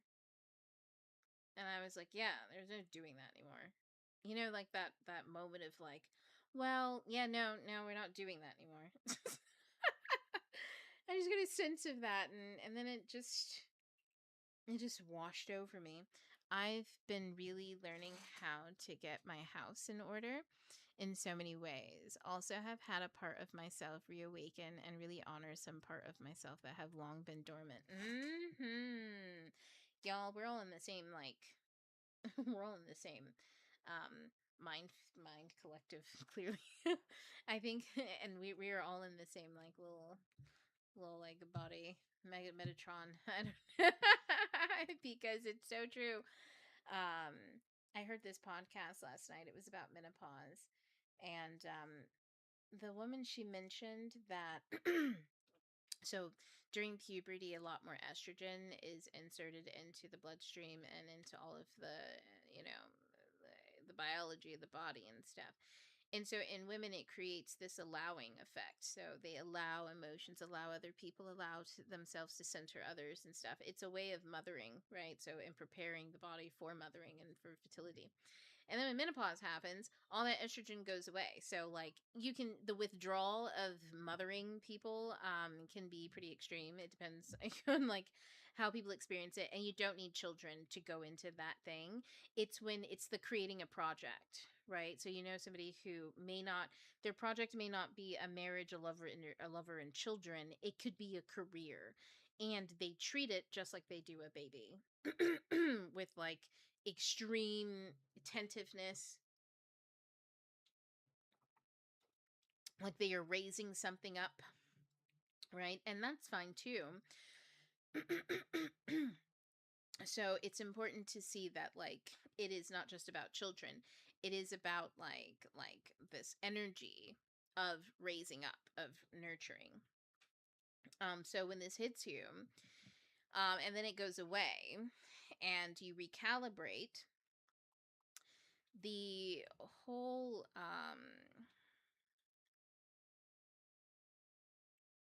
experience.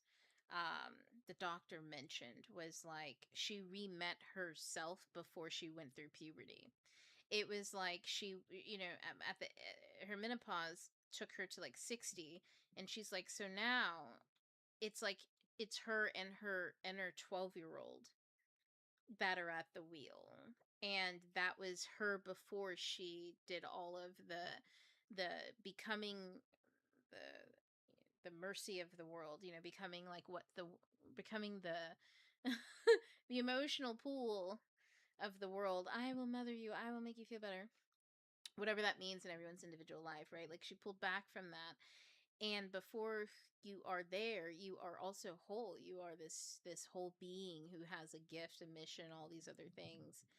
And it's like reconnecting with that. And I have been feeling that heavily over the past few months specifically, but like very much so over the past few like weeks and days.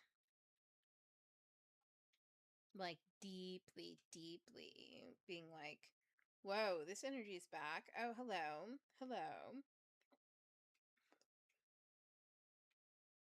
That's generally so beautiful. Mm-hmm. My trip to the homelands gave me a lesson that home is wherever I am, and I fully trust that I'm my own best friend. Mm-hmm. Mm-hmm. Oh man. I think Michael Bublé's I'm Feeling Good is playing in my background right now. Fish in the sea, you know how I feel. I feel like that a lot though. There's a sense of like, there's a good feeling in here. And it's steady. But it is also inevitable. Inevitable. Victory is inevitable. I have that poster on my wall.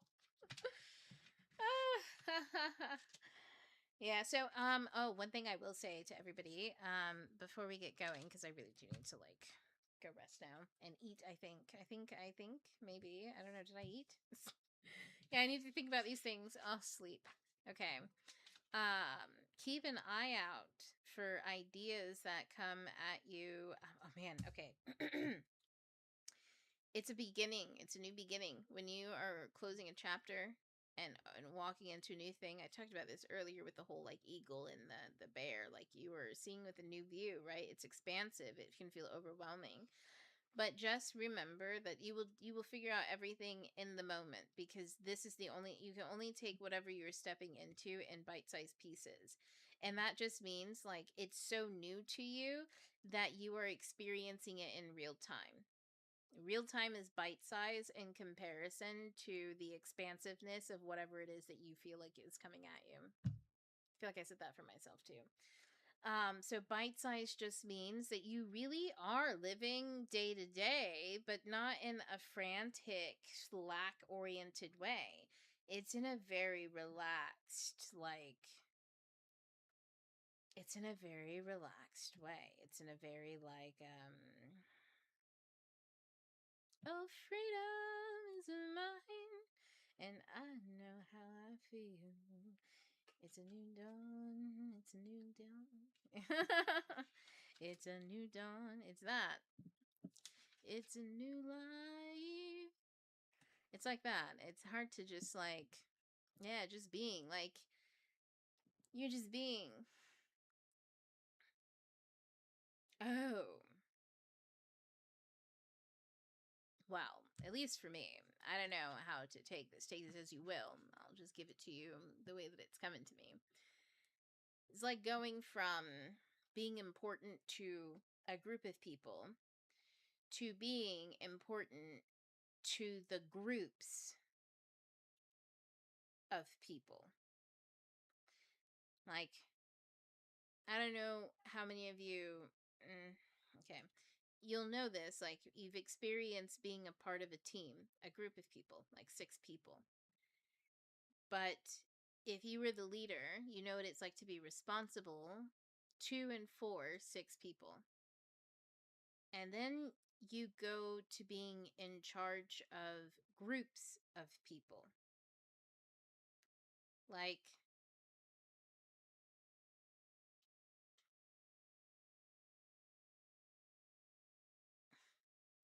I just keep seeing statistics.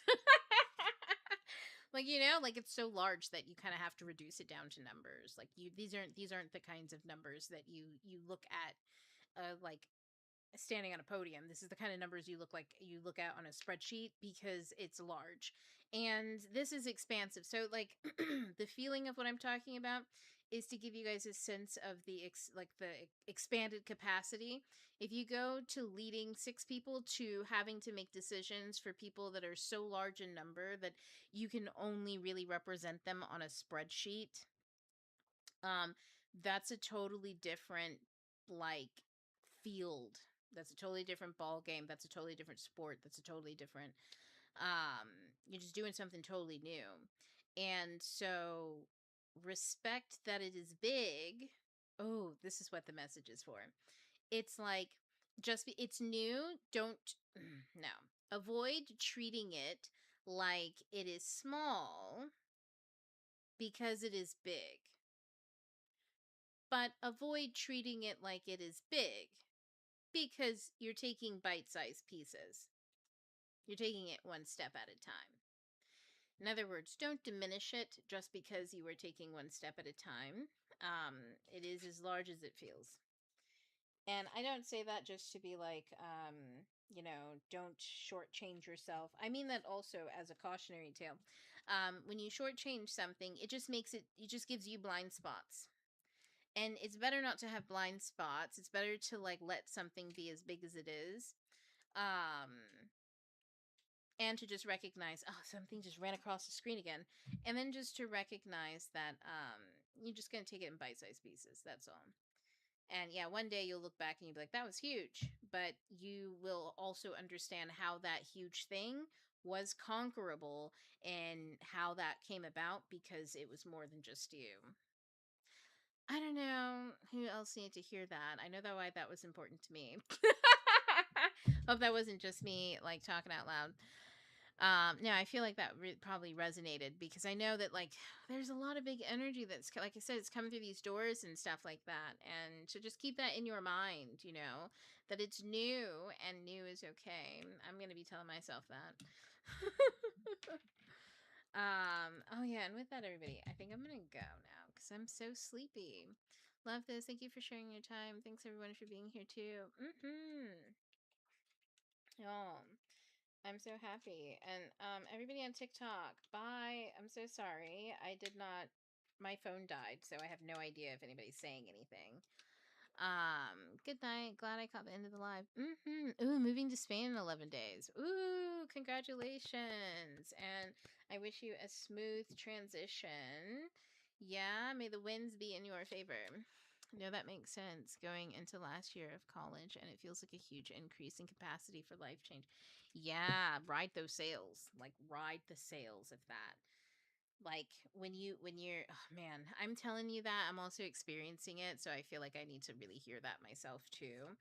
But it marks the end of something, and generally when you're doing something that has a marked end like that too, that's a lot of heavy energy that is confirmation of an end that helps really compound whatever the new beginning is. So ride that wave, of being like, yeah, I'm just doing more and just doing more, and I'm experiencing this, and this is interesting, and just keep it with joy, how it resonates with you. Thank you for always being generous about your understandings. Ah, of course, of course, of course. Okay, everybody, that's it. Have a great night. I'm gonna see you all probably a Tuesday. Tuesday is book club. It's our last Tuesday, I think. Right? Maybe. I think I'll see you all Tuesday. Yeah, Tuesday's book club. Okay. I'll see you Tuesday. And then after that, well, Thursday again. Okay.